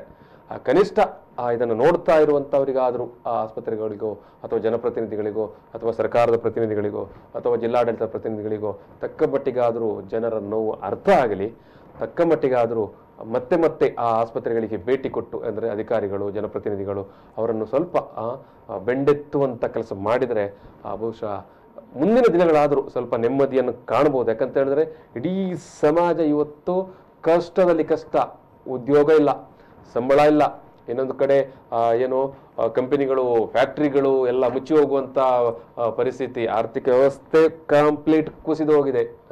ಸೊ ಇಂತಹ ಸಂದರ್ಭದಲ್ಲಿ ಸುಲಿಗೆಗೆ ನಿಂತದ್ದು ಮಾತ್ರ ಅದು ಯಾರು ಕೂಡ ಮೆಚ್ಚುವಂಥ ವಿಚಾರ ಅಲ್ಲ. ಇದು ಮತ್ತೆ ನಾನು ನಿಮ್ಮನ್ನು ಮಾತಾಡಿಸುವ ಸಂದರ್ಭದಲ್ಲಿ ಜರಾಡ್ ಅವರೇ ಮತ್ತು ಅಶ್ರಫ್ ಅವರು ಕೂಡ ಹೇಳಿದರು, ಮೇಡಮ್ ಕೂಡ ಹೇಳಿದರು, ಈ ಜಿಲ್ಲೆಯಲ್ಲಿ ಅಟ್ಲೀಸ್ಟ್ ಒಂದಾದರೂ ಸರ್ಕಾರಿ ಮೆಡಿಕಲ್ ಕಾಲೇಜ್ ಇದ್ದಿದ್ರೆ ತಕ್ಕ ಮಟ್ಟಿಗೆ ಆದರೂ ಸುಧಾರಣೆ ಆಗ್ಬೋದಿತ್ತು ಅಂತ. ನಾವು ಮೊನ್ನೆ ಕೂಡ ಒಂದು ಚರ್ಚೆ ಮಾಡಿದ್ದೆವು, ಪ್ರತಿ ಜಿಲ್ಲೆಗೆ ಯಾಕೆ ಒಂದು ಸರ್ಕಾರಿ ಮೆಡಿಕಲ್ ಕಾಲೇಜ್ ಇಲ್ಲ ಅಂತ. ಆಸ್ಪತ್ರೆ ಯಾರು ಕಟ್ಟಿದ್ದು? ಬ್ರಿಟಿಷರು ಕಟ್ಟಿದ್ದು. ಲಿಟಿಗೇಷನ್ ಬ್ರಿಟಿಷರು ಕಟ್ಟಿದ್ದು. ಇವರೇನು ಕಟ್ಟಲಿಲ್ಲ, ಸರ್ಕಾರ ಕಟ್ಟಲಿಲ್ಲ. ಪ್ರಾಥಮಿಕ ಆರೋಗ್ಯ ಕೇಂದ್ರಗಳು ಸುವ್ಯವಸ್ಥಿತವಾಗಿಲ್ಲ, ತಾಲೂಕು ಆಸ್ಪತ್ರೆಗಳಿಲ್ಲ. ನೀವು ಖಾಸಗಿಯವರಿಗೆ ಕೊಟ್ಟು ಈ ಜಿಲ್ಲೆಯನ್ನು ದೊಡ್ಡ ಮೆಡಿಕಲ್ ಜಿಲ್ಲೆ ಅಂತ ಮಾಡಿದ್ರೆ ಆಗೋದಿಲ್ಲ. ಸರ್ಕಾರಿ ಆಸ್ಪತ್ರೆ, ಇವತ್ತೊಂದು ಕ್ಯಾನ್ಸರ್ ಪೇಷಂಟ್ ಬಂದ್ರೆ ಖಾಸಗಿ ಆಸ್ಪತ್ರೆಯಲ್ಲಿ ಚಿಕಿತ್ಸೆ ಪಡಿಬೇಕು, ಹಂಪಲ್ನಲ್ಲಿರೋ, ಇಲ್ಲ ಬೆಂಗಳೂರಿನ ಕಿದ್ವಾಯಿಗೆ ಹೋಗ್ಬೇಕು, ಅವನ ಆಸ್ತಿ ಮಾಡಬೇಕು. ಇದು ವ್ಯವಸ್ಥೆ, ಈ ಜಿಲ್ಲೆಯ ವ್ಯವಸ್ಥೆ ಇದು. ನೀವು ಈಗ ಹೇಳ್ತೇವೆ ನಾವು, ಈ ಒಂದು ಕೋವಿಡ್ ಕಾಲದಲ್ಲಿ ತಲಪಾಡಿ ಗಡಿಯನ್ನು ಬಂದ್ ಮಾಡಿದ್ರು, ಕೇರಳದಿಂದ ಬರುವವರನ್ನ, ಉಡುಪಿ ಗಡಿಯನ್ನು ಬಂದ್ ಮಾಡಿ ಭಟ್ಕಳದವ್ರನ್ನ ತಡೆದ್ರು. ಪಾಪ ಅವರು ಪುಣ್ಯ ಉಳ್ಕೊಂಡ್ರು ಅಂತ ನಾನು ಹೇಳ್ತೇನೆ. ತಪ್ಪೋದು ಬಂದ್ ಮಾಡಿದ್ದು. ಆದ್ರೆ ಇಲ್ಲಿನ ಈ ಮರಣದ ಪ್ರಮಾಣ ನೋಡಿದ್ರೆ ಅವರು ಪುಣ್ಯವಂತರು. ಇಲ್ದಿದ್ರೆ ಇಲ್ಲಿ ಎಷ್ಟು ಮೃತಪಟ್ಟರು ಅಷ್ಟೇ ಜನನ ಅದೇ ರೀತಿ ಆಂಬುಲೆನ್ಸ್ ಗಳಲ್ಲಿ ಇವರ ಮೃತದೇಹಗಳನ್ನ ಅಂತ ಹೇಳ್ಬಿಟ್ಟು ಕಳಿಸ್ತಾ ಇದ್ರು. ಅವ್ರು ಉಳ್ಕೊಂಡ್ರು, ಅಲ್ಲೇ ಟ್ರೀಟ್ಮೆಂಟ್ ಪಡ್ಕೊಂಡ್ರು. ಕೇರಳದಲ್ಲಿ ಮರಣ ಪ್ರಮಾಣ ಕಡಿಮೆ. ಇಡೀ ಕೇರಳದಲ್ಲಿ ಆಗಿರೋ ಮರಣ ಪ್ರಮಾಣ ದಕ್ಷಿಣ ಕನ್ನಡ ಜಿಲ್ಲೆಯ ಇಡೀ ಒಂದು ಜಿಲ್ಲೆಗೆ ಬಂತು. ಅದು ಆರಂಭಿಕ ಹಂತದಲ್ಲಿ ಕೇರಳದಲ್ಲೇ ಕೋವಿಡ್ ಬಂದದ್ದು. ಅವರು ಆದ್ರೂ ಅಷ್ಟು ಬೇಗ ಅದನ್ನ ಸುಧಾರಿಸ್ಕೊಂಡ್ರು, ಟ್ರೀಟ್ಮೆಂಟ್ ಕೊಟ್ಟರು. ಶೈಲಜಾ ಟೀಚರ್ನ ಕಾರ್ಯವೈಖರಿನ ವಿಷಯನೇ ಗುರುತಿಸ್ತು. ಇಲ್ಲೇ ಆ ರೀತಿ ಆಗ್ಲಿಲ್ಲ. ಇಲ್ಲಿ ಖಾಸಗಿ ಲಾಬಿ ಯಾವ ರೀತಿ ಇದೆ ಅಂದ್ರೆ ದುಡ್ಡು ಮಾಡೋದು ಮಾತ್ರ, ಸರ್ಕಾರವನ್ನೇ ಬುಡಮೇಲು ಮಾಡುತ್ತೆ ಬೇಕಾದ್ರೆ. ಇದು ಟವರ್ಸ್ ಅವರ ನೋಡಿ, ಸರ್ಕಾರಿ ಆಸ್ಪತ್ರೆಯ ಕುಂದುಕೊರತೆಗಳು ಇರುವಾಗ, ಜಿಲ್ಲಾ ಆಸ್ಪತ್ರೆ ಅಂತೇಳಿ ಹೇಳುವಾಗ ಎಲ್ಲ ನಮ್ಮ ಒಂದೇ ಪಕ್ಷದ MLA ನವರಿಗೆ ಅದರ ಆಸ್ಪತ್ರೆಯ ಮೇಲೆ ಸಂಬಂಧ ಉಂಟು. ಅವರು ಅದನ್ನು ಕೇಳಬೇಕು. ಮೇಡಮ್ ಹೋಗಿ, ಅಶ್ರಫ್ ಅವರು ಹೋಗಿ, ನಾವು ಹೋಗಿ, ಅಥವಾ ನಾಳೆ ಒಂದು 10 ಮಂದಿ ಸೇರಿ DC ಆಫೀಸಲ್ಲಿ ಮೀಟಿಂಗ್ ಹೋಗೋದಲ್ಲ. ಈ 7-8 MLAಗಳು ಏನ್ ಮಾಡ್ತಾರೆ, ಇದು ಬರೀ ಒಂದು ಮಂಗಳೂರು ದಕ್ಷಿಣದ ಒಂದು MLAಗೆ ಸಂಬಂಧವಾದ ಆಸ್ಪತ್ರೆ ಅಲ್ಲ. ಈ ಆಸ್ಪತ್ರೆಯಲ್ಲಿ ಕುಂದುಕೊರತೆಗಳು ನಿವಾರಣೆ ಮಾಡ್ಬೇಕಾದ್ರೆ ಮುಖ್ಯಮಂತ್ರಿಯವರು ಮುಖ್ಯಮಂತ್ರಿಯವರು ಎಲ್ಲರೂ ಒಟ್ಟಿಗೆ ಹೋಗ್ಬೇಕು. ಇಲ್ಲಿ ಏನಾಗಿದೆ, ನನಗೆ ಒಂದು ಮಂತ್ರಿ ಸ್ಥಾನ ಸಿಗಲಿ ಅಂತೇಳಿ ಏನೋ ಇವರ ತಲೆಯಲ್ಲಿ. ಅದರ ಜೊತೆಯಲ್ಲಿ ಇದು ಟವರ್ಸ್ ಅವರೇ, ತಕ್ಕ ಮಟ್ಟಿಗೆ ಇವತ್ತಿನ ಕಾಲದಲ್ಲಿ, ಇವತ್ತಿನ ದಿನಕ್ಕೆ ಮಂಗಳೂರಿನ ವೆಲ್ನಾಕ್ ಸರ್ಕಾರಿ ಆಸ್ಪತ್ರೆಯಲ್ಲಿ ತುಂಬಾ ಸುಧಾರಣೆ ಆಗಿದೆ. ತುಂಬಾ ಒಳ್ಳೆ ವ್ಯವಸ್ಥೆಗಳಿದಾವೆ. ಮತ್ತೆ ಕೊರೋನಾದ ವಿಚಾರಕ್ಕೆ ಸಂಬಂಧಪಟ್ಟಾಗ ಹೇಳೋದಾದ್ರೆ ಅತ್ಯುತ್ತಮ ಚಿಕಿತ್ಸೆ ಅಲ್ಲಿ. ಯಾಕೆಂತ ಹೇಳಿದ್ರೆ ನಿಮ್ಗೆಲ್ಲ ಗೊತ್ತಿರುವಂತದ್ದೇ, ಈ ಕೊರೋನಾ ಬಂದಂತ ಆರಂಭದ ಕಾಲಘಟ್ಟದಲ್ಲಿ ಏನು ಫೆಬ್ರವರಿ ಮಾರ್ಚ್ ತಿಂಗಳಲ್ಲಿ ಅದನ್ನು ಕೋವಿಡ್ ಆಸ್ಪತ್ರೆ ಅಂತ ಮಾಡೋ ಸಂದರ್ಭದಲ್ಲಿ ತಕ್ಷಣಕ್ಕೆ ಅಲ್ಲಿ ಸಾಕಷ್ಟು ಸೌಲಭ್ಯಗಳು ವ್ಯವಸ್ಥೆ ಮಾಡಲಿಲ್ಲ ಅನ್ನೋದೆಲ್ಲ ತುಂಬಾ ಜನ ಸಂಘಟನೆಗಳೆಲ್ಲ ಮಾತಾಡಿದ್ರು. ಅದರ ನಂತರ ಅದು ಸಾಕಷ್ಟು ಸುಧಾರಣೆ ಮಾಡಿದ್ದಾರೆ. ಇವತ್ತಿಗೆ ನಾವು ಧೈರ್ಯವಾಗಿ ಒಂದಂತ ಹೇಳ್ಬೋದು, ವೆನ್ಲಾಕ್ ಆಸ್ಪತ್ರೆಯಲ್ಲಿ ಕೊರೋನಾದ ಮಟ್ಟಿಗೆ ಒಂದು ತಕ್ಕ ಮಟ್ಟಿಗೆ ಆದರೂ ಒಳ್ಳೆಯ ಚಿಕಿತ್ಸೆ ಮತ್ತು ಸೌಲಭ್ಯಗಳು ಇದ್ದಾವೆ. ಕೋವಿಡ್ ಆಸ್ಪತ್ರೆಯಾಗಿ ಪರಿಗಣಿಸಿರೋದ್ರಿಂದ ಬೇರೆ ರೋಗಿಗಳು ಬೇರೆ ಅಲ್ಲಿ ಬೇಕಾದಂತ ಕೋವಿಡ್ ಸೆಂಟರ್ ಬೇರೆನೇ ಒಂದು ಆಸ್ಪತ್ರೆ ಸೃಷ್ಟಿ ಮಾಡಿದ್ರೆ ದೆಹಲಿಯಲ್ಲಿ ಆಯ್ತು, ಕೇರಳದಲ್ಲಿ ಕೆಲವು ಕಡೆ ಆಯ್ತು, ಕಾಸರಗೋಡ್ನಲ್ಲಿ ಆಯ್ತು. ಈ ರೀತಿ ಒಂದು ಕೋವಿಡ್ ಸೆಂಟರ್ ಆಗಿ ಬೇರೆನೇ ಒಂದು ಆಸ್ಪತ್ರೆ ಮಾಡಿದ್ರೆ ಬೇರೆ ರೋಗಕ್ಕೆ ಚಿಕಿತ್ಸೆ ಸಿಕ್ತಿತ್ತು. ಒಂದು ಇಬ್ರು ಅಪಘಾತಕ್ಕೀಡಾದವರು ಅಲ್ಲಿಂದ ಮಂಗಳೂರಿಗೆ ಬಂದು ಇಲ್ಲಿಂದ ಬೇರೊಂದು ಖಾಸಗಿ ಆಸ್ಪತ್ರೆ ದೇವಲಕಟ್ಟೆಯ ಬಳಿಗೆ ಅಲ್ಲಿಂದ ಲಾಸ್ಟ್ಗೆ ಹಾಸನದ ಸರ್ಕಾರಿ ಆಸ್ಪತ್ರೆಗೆ ಅವ್ರನ್ನ ಶಿಫ್ಟ್ ಮಾಡುವಂತ ಸ್ಥಿತಿ ಬಂತು. ಅವ್ರಿಗೆ ಗೊತ್ತಿಲ್ಲ. ಕೊರತೆ ಇದೆಯಲ್ಲ, ನೀವು ಒಂದನ್ನ ಕೋವಿಡ್ ಮಾಡಿದ್ರೆ ಕೋವಿಡ್ ಒಂದೇ ರೋಗ ಅಲ್ಲ, ಕೋವಿಡ್ ಗಿಂತ ಭೀಕರವಾದ ಬೇರೆ ರೋಗಗಳು ಮಾತ್ರ ಹುಟ್ಟಿಸಿದಿರಿ ಹೊರತು ಭಯಂಕರವಾದ ರೋಗಗಳು ಬೇರೆ. ಈಗ ಜಿಲ್ಲೆಯಲ್ಲೇ ಕೋವಿಡ್ ಬಗ್ಗೆ ಮೃತಪಟ್ಟವರ ಅನಾಲಿಸಿಸ್ ಮಾಡುವಾಗ ಜಿಲ್ಲಾಡಳಿತ ಕೂಡ ವರದಿಯಲ್ಲಿ ಹೇಳ್ತದೆ ಕೊನೆಗೆ ಅದರಲ್ಲಿ ಪ್ಯೂರ್ಲಿ ಕೊರೋನಾದಿಂದಾಗಿ 8-10 ಜನ, ಉಳಿದವರೆಲ್ಲ ಬೇರೆ ಬೇರೆ ನೀವು ಹೇಳಿದಾಗೆ ಸ್ವಾಭಾವಿಕವಾಗಿ ವಯೋಸಹಜವಾಗಿ ಬೇರೆ ಬೇರೆ ಆ ರೀತಿ ಸತ್ತವರ. ವೆನ್ಲಾಕ್ ಆಸ್ಪತ್ರೆ 700ಕ್ಕಿಂತ ಮೇಲೆ ಹಾಸಿಗೆ ಆಸ್ಪತ್ರೆ, ಯಾವುದು ಲೇಡಿ ವಾಶನ್ ಬಿಟ್ಟು. ಇದು ಬರೀ ಕೊರೋನಾಗೋಸ್ಕರ ಇಡೀ ಆಸ್ಪತ್ರೆಯನ್ನು ಮುತ್ತಿಸಿ ಬೇರೆ ರೋಗಿಗಳಿಗೆ ವಂಚನೆ ಮಾಡಿದಾಗ ಆಯ್ತಲ್ಲ. ಆಗ ಇಲ್ಲಿ 7-8 MLA ಏನ್ ಮಾಡ್ತಾ ಇದ್ದಾರೆ? ಈಗ ಪ್ರತಿಯೊಂದು ಆಸ್ಪತ್ರೆಗೆ ಮ್ಯಾನೇಜ್ಮೆಂಟ್ ಕಮಿಟಿ ಅಂತ ಹೇಳಿ ಉಂಟು. ಯೂನಿಟಿ ಆಗ್ಲಿ ಅಥವಾ ಒಂದು ಯೂನಿಟಿ ಆಗ್ಲಿ, ಪಾದರ್ಮೂಲ ಯಾವ್ದಾಗ್ಲಿ, ಮ್ಯಾನೇಜ್ಮೆಂಟ್ ಕಮಿಟಿ ಅವರು ಒಟ್ಟಿಗೆ ಸೇರಿ ಒಂದು ಡಿಸ್ಕಸ್ ಮಾಡ್ತಾರೆ. ವೆನ್ಲಾಕ್ ಅಲ್ಲಿ ಮ್ಯಾನೇಜ್ಮೆಂಟ್ ಕಮಿಟಿ ಅಂತ ಹೇಳಿದ್ದಾರೆ, MLAಗಳೆಲ್ಲ ಇರಬೇಕು. ಇಲ್ಲ ಅಲ್ಲಲ್ಲ, ಅದಕ್ಕೆ ಕೂಡ ಜಿಲ್ಲಾ ಸರ್ಕಾರಿ ಆಸ್ಪತ್ರೆಗೆ ಕೂಡ ಒಂದು ಸಲಹಾ ಸಮಿತಿ ಅಂತ ಉಂಟು.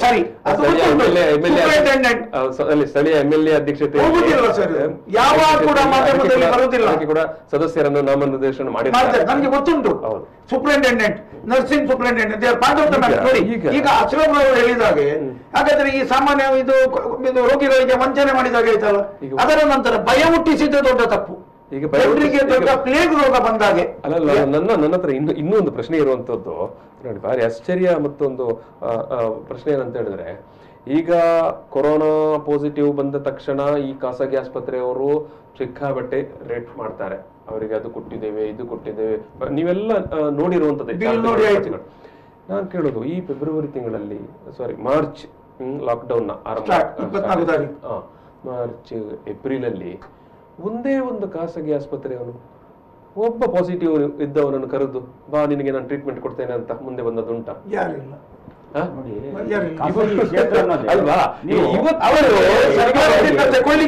ಕ್ಷೇತ್ರ ಅನ್ನೋದು ಇದೆಯಲ್ಲ, ಅದು ಸುಲಿಗೆಯ ಕ್ಷೇತ್ರ. ಅದು ಯಾವ್ದು ಇರ್ಬೋದು. ನೀವು ನೋಡಿರ್ಬೋದು, ಲಾಕ್ಡೌನ್ ಅವಧಿಯಲ್ಲಿ ವಲಸೆ ಕಾರ್ಮಿಕರು ಹೋಗ್ಲಿಕ್ಕೆ ಸಂಕಷ್ಟ ಪಡುವಂತ ಟೈಮಲ್ಲಿ ಫ್ಲೈಟ್ ಚಾರ್ಜ್ ಇಲ್ಲಿಂದ ಮುಂಬೈಗೆ 4,000 ಇದ್ದು 14,000. ಅದನ್ನ ದುರುಪಯೋಗ ಪಡಿಸ್ಕೊಂಡು ರೇಟ್ ಜಾಸ್ತಿ ಮಾಡುವಂತದ್ದು. ಕೊನೆಗೆ ಈ ವಲಸೆ ಕಾರ್ಮಿಕರ ನೆರವಿಗೆ ಬಂದದ್ದು ಸಾರ್ವಜನಿಕ ರಂಗದಲ್ಲಿರುವ ಸರ್ಕಾರಿ ಸ್ವಾಮ್ಯದಲ್ಲಿರುವ ರೈಲ್ವೆ. ಈಗ ಸರ್ಕಾರ ಎಲ್ಲ ಕಡೆ ಖಾಸಗಿ ಆಸ್ಪತ್ರೆಯವರು ಮತ್ತೆ ನೀವು ಹೇಳಿದ ಜನಪ್ರತಿನಿಧಿಗಳೆಲ್ಲ ಏನೋ ಆಸ್ಪತ್ರೆ ಸಂಪರ್ಕ ಇರುವವರೆಲ್ಲ ಸರ್ಕಾರದ ಮೇಲೆ ಒತ್ತಡ ಮಾಡಿ ಒಂದು ದರ ಪಟ್ಟಿಯನ್ನು ನಿಗದಿಪಡಿಸಿದ ಮರುದಿವಸದಿಂದ ಇವರಿಗೆ ಕೊರೋನಾ ಪೇಷಂಟ್ ಆಗತ್ತೆ. ಅದಕ್ಕಿಂತ ಮೊದಲು ಆಸ್ಪತ್ರೆಗೆ ಯಾರಾದ್ರೂ ಹೋದ್ರೆ ಆಂಬ್ಯುಲೆನ್ಸ್ ಅಲ್ಲ ಮತ್ತೊಂದು ಅವರನ್ನು ಹೊರಗೆ ಕಳಿಸ್ತಾ ಇದ್ರು. ನನಗೆ ಗೊತ್ತುಂಟು, ಒಂದು ಸಾಮಾಜಿಕ ಬದ್ಧತೆ, ಕಮಿಟ್ಮೆಂಟ್ ಅಂತ ಇದ್ರೆ ಅವಾಗ ತೋರಿಸ್ಬೇಕಿತ್ತಲ್ವಾ?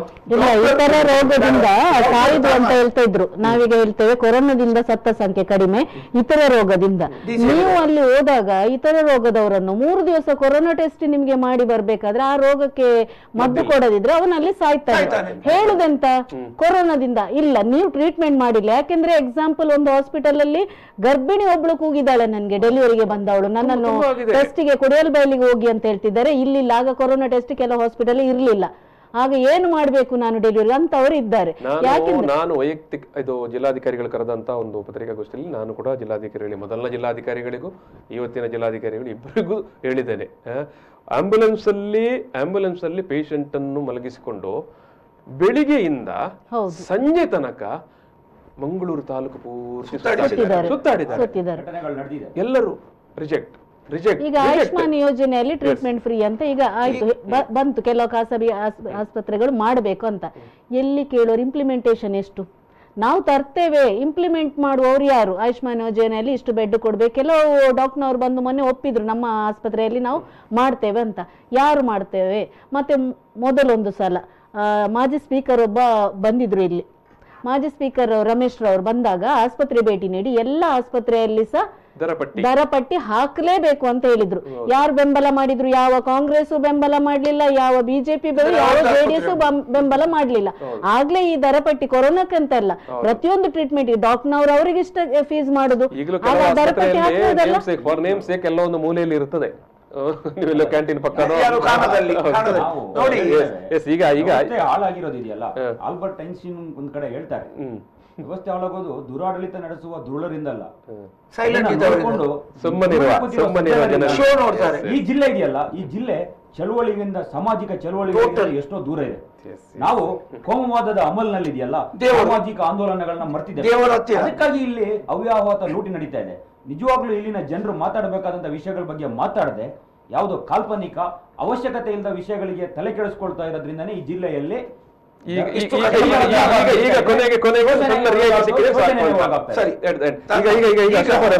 ಆಯ್ತು. ಈಗ ನಮ್ಮ ಸಮಯ ಮುಗಿತಾ ಬಂತು. ಏನ್ ಪರಿಹಾರ ಏನು? ಈಗ ನೀವೆಲ್ಲ ಚಳವಳಿಯಲ್ಲಿ ಸಾಮಾಜಿಕ ಕಾರ್ಯಕರ್ತರ ನಾನೊಂದು ಡಿವೈಎಫ್ಐ ನ ಉಳ್ಳಾಲ ವಲಯದ ಅಧ್ಯಕ್ಷನಾಗಿ ನಾನು ಸರ್ಕಾರವನ್ನು ಒತ್ತಾಯ ಮಾಡೋದು, ಪ್ರತಿಯೊಂದು ಗ್ರಾಮಾಂತರ ಪ್ರದೇಶದಲ್ಲಿ ಒಂದು ಸುಸಜ್ಜಿತ ಪ್ರಾಥಮಿಕ ಆರೋಗ್ಯ ಕೇಂದ್ರಗಳನ್ನ ಸರ್ಕಾರ ತೆರೀಬೇಕು. ಜೊತೆಗೆ ತಾಲೂಕು ಕೇಂದ್ರದಲ್ಲಿ ಒಂದು ಸುಸಜ್ಜಿತ ತಾಲೂಕು ಆಸ್ಪತ್ರೆಗಳನ್ನ ತೆರೀಬೇಕು. ಎಲ್ಲೆಲ್ಲಿ ಸಿಬ್ಬಂದಿಗಳ ಕೊರತೆ ಇದ್ದ ಎಲ್ಲ ಸಿಬ್ಬಂದಿಗಳ ನೇಮಕಾತಿ ಮಾಡಬೇಕು. ಜೊತೆಗೆ ಜಿಲ್ಲೆಯ ಸರ್ಕಾರಿ ಆಸ್ಪತ್ರೆಯನ್ನ, ಜಿಲ್ಲಾ ಆಸ್ಪತ್ರೆಯನ್ನ ಮೇಲ್ದರ್ಜೆಗೇರಿಸಬೇಕು. ಜೊತೆಗೆ ಇಲ್ಲೊಂದು ಕ್ಯಾನ್ಸರ್ ಆಸ್ಪತ್ರೆಯನ್ನ ತರಬೇಕು. ಕೋವಿಡ್ ಸೆಂಟರ್ ಅನ್ನ ತೆರೀಬೇಕು. ಜೊತೆಗೆ ಸರ್ಕಾರಿ ಮೆಡಿಕಲ್ ಕಾಲೇಜನ್ನ ಜಿಲ್ಲೆಗೆ ತರಬೇಕು. ಜೊತೆಗೆ ಖಾಸಗಿ ಆಸ್ಪತ್ರೆಗಳನ್ನು ನಿಯಂತ್ರಣ ಮಾಡಬೇಕು. ಇದು ನಮ್ಮ ಬೇಡಿಕೆ, ಬೇರೆ ದೊಡ್ಡ ಬೇಡಿಕೆ ಏನಲ್ಲ. ಚುನಾಯಿತ ಸರ್ಕಾರ ಒಂದೇ ನಿಮಿಷದಲ್ಲಿ ಏನು ಆಗ್ಬೇಕು, ಈಗ ಏನ್ ಮಾಡಬಹುದು ಅಂತ ಒಂದೇ ನಿಮಿಷದಲ್ಲಿ. ನಾನು ಆಸ್ ಎ ಸೋಷಿಯಲ್ ವರ್ಕರ್ ಆಗಿ ಹೇಳುದೇನಂದ್ರೆ, ನಮ್ಗೆ ಸ್ಮಾರ್ಟ್ ಸಿಟಿ ಬೇಡ. ನಮ್ದು ಆಲ್ರೆಡಿ ತುಂಬಾ ಸ್ಮಾರ್ಟ್ ಉಂಟು. ಈಗ ಓವರ್ ಸ್ಮಾರ್ಟ್ ಆಗಿ ನಮಗೆ ಈಗ ಕೃತಕ ನೆರೆ ಬರ್ತಾ ಉಂಟು. ನಮಗೆ ಒಂದೊಂದು ವಾರ್ಡ್ ಅಲ್ಲಿ ನೀವು ಆ ಜಾತಿ ಈ ಜಾತಿಗೆ ಅಂತ ಭವನ ಕಟ್ಟಿಕೊಂಡು ಹೋಗ್ಬೇಡಿ. ಆ ಭವನದಲ್ಲಿ ಮತ್ತೆ ಕಟ್ಟಿದ್ಮೇಲೆ ಏನು ನೀವು ಮಾಡಿಸ್ತೀರಿ ನೋಡಿ. ಇವರು ಹೇಳಿದಾಗೆ ಆ ಭವನದಲ್ಲಿ ಪ್ರಾಥಮಿಕ ಆರೋಗ್ಯ ಕೇಂದ್ರ ಮಾಡಿದ್ರೆ ಎಲ್ಲೆಲ್ಲಿ ಹೋಗ್ಬೇಕಂತ ಇಲ್ಲ. ಆ ನಂತರ ಜೋರು ಸೀರಿಯಸ್ ಇದ್ರೆ ಗವರ್ಮೆಂಟ್ಗೆ ನಾವು ರೆಕಮೆಂಡ್ ಮಾಡ್ಬೋದು, ಅದನ್ನು ಮಾಡಿ. ಈ ಫಂಡ್ ಅನ್ನೆಲ್ಲ ಈಗ ಯಾವುದಕ್ಕೆ ನೀವು ಸುಮ್ಮನೆ ಅಗ್ದು ಬೇರೆ ಫಂಡ್ ಮತ್ತೆ ಏನೆಲ್ಲ ನೀವು ಮಾಡ್ಲಿಕ್ಕೆ ಹೊರಟಿದ್ದೀರಿ, ಮಂಗಳೂರು ನೋಡುವಾಗ ಅರ್ಥ ಆಗ್ತಾ ಉಂಟು. ಅದನ್ನು ಈ ಕೊರೋನಾಕ್ಕೆ ಬಳಕೆ ಮಾಡಿ. ಇವರು ಹೇಳಿದಾಗೆ ಪ್ರತಿಯೊಂದಿಗೆ ಕೊರೋನಾ ವೆಲ್ಲಾಕಿಗೆ ನಾವು ಹೋಗ್ಬೋದು. ಮತ್ತೀಗ ಆಯುಷ್ಮಾನ್ ಕಾರ್ಡ್ ಅಂತ ಹೇಳಿದ್ದೀರಿ, ಅದು ಎಷ್ಟು ಬಳಕೆ ಆಗ್ತದೆ ಅಂತ ನೋಡಿ. ಅಲ್ಲಿ ಹೋದ ನಂತರ ಮತ್ತೆ ಹಿಂದೆ ಬರುವ ಪರಿಸ್ಥಿತಿ ಬರಬಾರ್ದು. ಏನೀಗ ಜನಕ್ಕೆ ಸ್ವಲ್ಪ ಸಂತಾನ ಆಗ್ಬೇಕಲ್ಲ, ಏನ್ ಮಾಡಬಹುದು? ನಾನು ಸಾಮಾನ್ಯ ಜನರ ಹತ್ರ ವಿನಂತಿ ಮಾಡುವುದು, ನೀವು ದೇವರ ಹತ್ರ ಎಷ್ಟು ಸಾರಿ ಮಾತಾಡ್ತೀರಾ ಹಾಗೇನೆ ಜನಪ್ರತಿನಿಧಿಗಳ ಹತ್ರ ಮಾತಾಡ್ಲಿಕ್ಕೆ ಸ್ಟಾರ್ಟ್ ಮಾಡಿ. ನಾನು ನನ್ನ ಕಾರ್ಪೊರೇಟ್ ಮೇಲೆ ಸ್ಟೇಷನ್ ಅಲ್ಲಿ FIR ಹಾಕಿಸಿದವ for failure of our work. ಅದರ ಜೊತೆಯಲ್ಲಿ ಇವತ್ತು ಯಾರಿಗೆ ಸಮಸ್ಯೆ ಆಗಿದೆ ರೋಗಿಗಳಿಗೆ, ಅವರ ಕುಟುಂಬದವರು ಮೊದಲು ಕೇಸ್ ದಾಖಲಿಸಲಿ. ಬೇಕಾದ ಇದನ್ನು ಯಾಕೆ ಹೇಳಿದರೆ, ಬಿಸಿ ಆಗದೆ ಬೆಣ್ಣೆ ಕರಗದಂತೇಳಿ ಗಾದೆ ಉಂಟು. ಈ ಯಾರೆಲ್ಲ ನಮ್ಗೆ ತಪ್ಪು ಮಾಡಿದ್ದಾರೆ, ಯಾರು ಲೂಟಿದ್ದಾರೆ, ಒಂದು 2 ಇದರ ಪೇಷಂಟ್ಗಳು ಇದು ಕೇಜಿಗೆ ಹೋಗ್ಲಿ, ಕ್ಲೀನ್ ಇದರಲ್ಲಿ ಇವರು ವಿನ್ ಆಗ್ತಾರೆ. ಒಂದೇ ಒಂದು ಪಾಯಿಂಟ್ ಯಾವ್ದು ಹೇಳಿದ್ದಾರೆ, ಎನೆಸ್ಥೆಸಿಯಾ 20,000 ಸಾಧ್ಯವೇ ಇಲ್ಲ, ಆಸ್ಪತ್ರೆ ಮಾರಿ ಇವರು ಫೈನ್ ಕೊಡ್ಬೇಕಾಗಿತ್ತು. ಸುಪ್ರೀಂ ಕೋರ್ಟ್ ತನಕ ಬಿಡಬಾರ್ದು, ಸುಪ್ರೀಂ ಕೋರ್ಟ್ ತನಕ ಬಿಡಬಾರ್ದು. ಈಗ ನಾವು ಇಲ್ಲಿ ಹೋಲ್ಸೇಲ್ ಆಗಿ ಮಂಗಳೂರಿನ ಎಲ್ಲ ಅಥವಾ ಕರಾವಳಿಯ ಅಥವಾ ಕಾಸರಗೋಡಿನ ಅಥವಾ ಉಡುಪಿಯ ಎಲ್ಲಾ ಖಾಸಗಿ ಆಸ್ಪತ್ರೆಗಳಂತ ನಾವು ದೂರ್ತಾ ಇಲ್ಲ. ಖಂಡಿತವಾಗಿಯೂ ಕೆಲವು ಆಸ್ಪತ್ರೆಗಳು ಭಾರಿ ನಿಖರವಾಗಿ, ಭಾರಿ ಸ್ಪಷ್ಟವಾಗಿ ಬಡವರಿಗೆ, ಕಷ್ಟದಲ್ಲಿರುವವರಿಗೆ, ಸಂಕಷ್ಟದಲ್ಲಿರುವವರಿಗೆ ಸ್ಪಂದಿಸ್ತಾ ಉಂಟು. ಇವತ್ತಿಗೆ ಕೂಡ, ಈ ಹೊತ್ತಿನಲ್ಲಿ ಕೂಡ ಅಲ್ಲಿ ಹೋಗಿ ನೇರವಾಗಿ ಆ ಸಂಬಂಧಪಟ್ಟ ಆಸ್ಪತ್ರೆಯ ಮ್ಯಾನೇಜ್ಮೆಂಟ್ನವರು ಅಥವಾ ಅಲ್ಲಿರುವಂಥ PROಗಳನ್ನು ಮಾತಾಡಿಸಿದರೆ ಖಂಡಿತವಾಗಿಯೂ ನೆರವುಗಳನ್ನು ಮತ್ತು ರಿಯಾಯಿತಿಗಳನ್ನು ಖಂಡಿತವಾಗಿ ಕೊಡ್ತಾ ಇದ್ದಾರೆ. ಆದರೆ ಕೆಲವೊಂದು ಆಸ್ಪತ್ರೆಗಳು ಮಾಡಿರುವಂಥ ಈ ಒಂದು ದರೋಡೆ ಇದೆಯಲ್ಲ, ಅದರಿಂದಾಗಿ ಬಹುಶಃ ಅದು ಎಲ್ಲ ಖಾಸಗಿ ಆಸ್ಪತ್ರೆಗಳಿಗೆ ತಟ್ಟುವಂತ ಆಗಿದೆ. ನೀವು ಯಾರು ಬದ್ಧತೆಯಿಂದ ಕೆಲಸ ಮಾಡ್ತಾ ಇದ್ದೀರೋ, ಕಾರ್ಯನಿರ್ವಹಿಸ್ತಾ ಇದ್ದೀರೋ, ಅದನ್ನು ಯಾವತ್ತೂ ಸಮಾಜ ಪುರಸ್ಕರಿಸ್ತದೆ ಮತ್ತು ನೆನಪಿಟ್ಕೊಳ್ತದೆ. ಬಹುಶಃ ನೀವಾದರೂ ಆ ಉಳಿದ ಖಾಸಗಿ ಆಸ್ಪತ್ರೆಯ ಮ್ಯಾನೇಜ್ಮೆಂಟ್ನವರಿಗೆ ಮಾತಾಡಿ ನೋಡಿ, ನಾವು ಇಷ್ಟೊಂದು ಸೌಲಭ್ಯಗಳನ್ನು, ಸಹಕಾರಗಳನ್ನು, ನೆರವುಗಳನ್ನು, ರಿಯಾಯಿತಿಗಳನ್ನು ಕೊಡ್ತಾ ಇದ್ದೇವೆ, ನೀವು ಕೂಡ ಕೊಡಿ. ಒಟ್ಟು ವ್ಯವಸ್ಥೆ ಸ್ವಲ್ಪ ಮಟ್ಟಿಗಾದರೂ ಜನ ನಮ್ಮನ್ನು ಪ್ರೀತಿ ಪಡುವಂಥ ಆಗಲಿ ಅನ್ನುವಂಥ ಒಂದು ಕೆಲಸ ಆಗಲಿ. ಇಷ್ಟು ಹೇಳಿಕೊಂಡು ನಾನು ಇವತ್ತಿನ ಸಂವಾದ ನಿಲ್ಲಿಸ್ತಾ ಇದ್ದೇನೆ. ನಾನು ಈ ಸಂದರ್ಭದಲ್ಲಿ ಟವರ್ಸ್ ಅವರಿಗೆ ಮತ್ತು ಮೇಡಮ್ ಪ್ರಸನ್ನ ರವಿ ಅವರಿಗೆ ಮತ್ತು ನಮ್ಮ ಅಶ್ರಫ್ KC ರೋಡ್ ಅವರಿಗೆ ಎಲ್ಲರಿಗೂ ನಾನು ಪ್ರೀತಿಯ ಧನ್ಯವಾದ ಸಮರ್ಪಿಸ್ತಾ ಈ ಒಂದು ಕಾರ್ಯಕ್ರಮವನ್ನು ಮುಗಿಸ್ತಾ ಇದ್ದೇನೆ. ನಮಸ್ಕಾರ.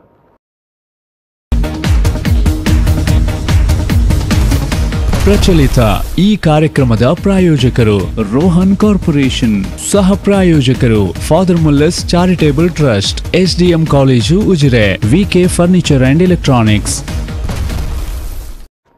Lady circle.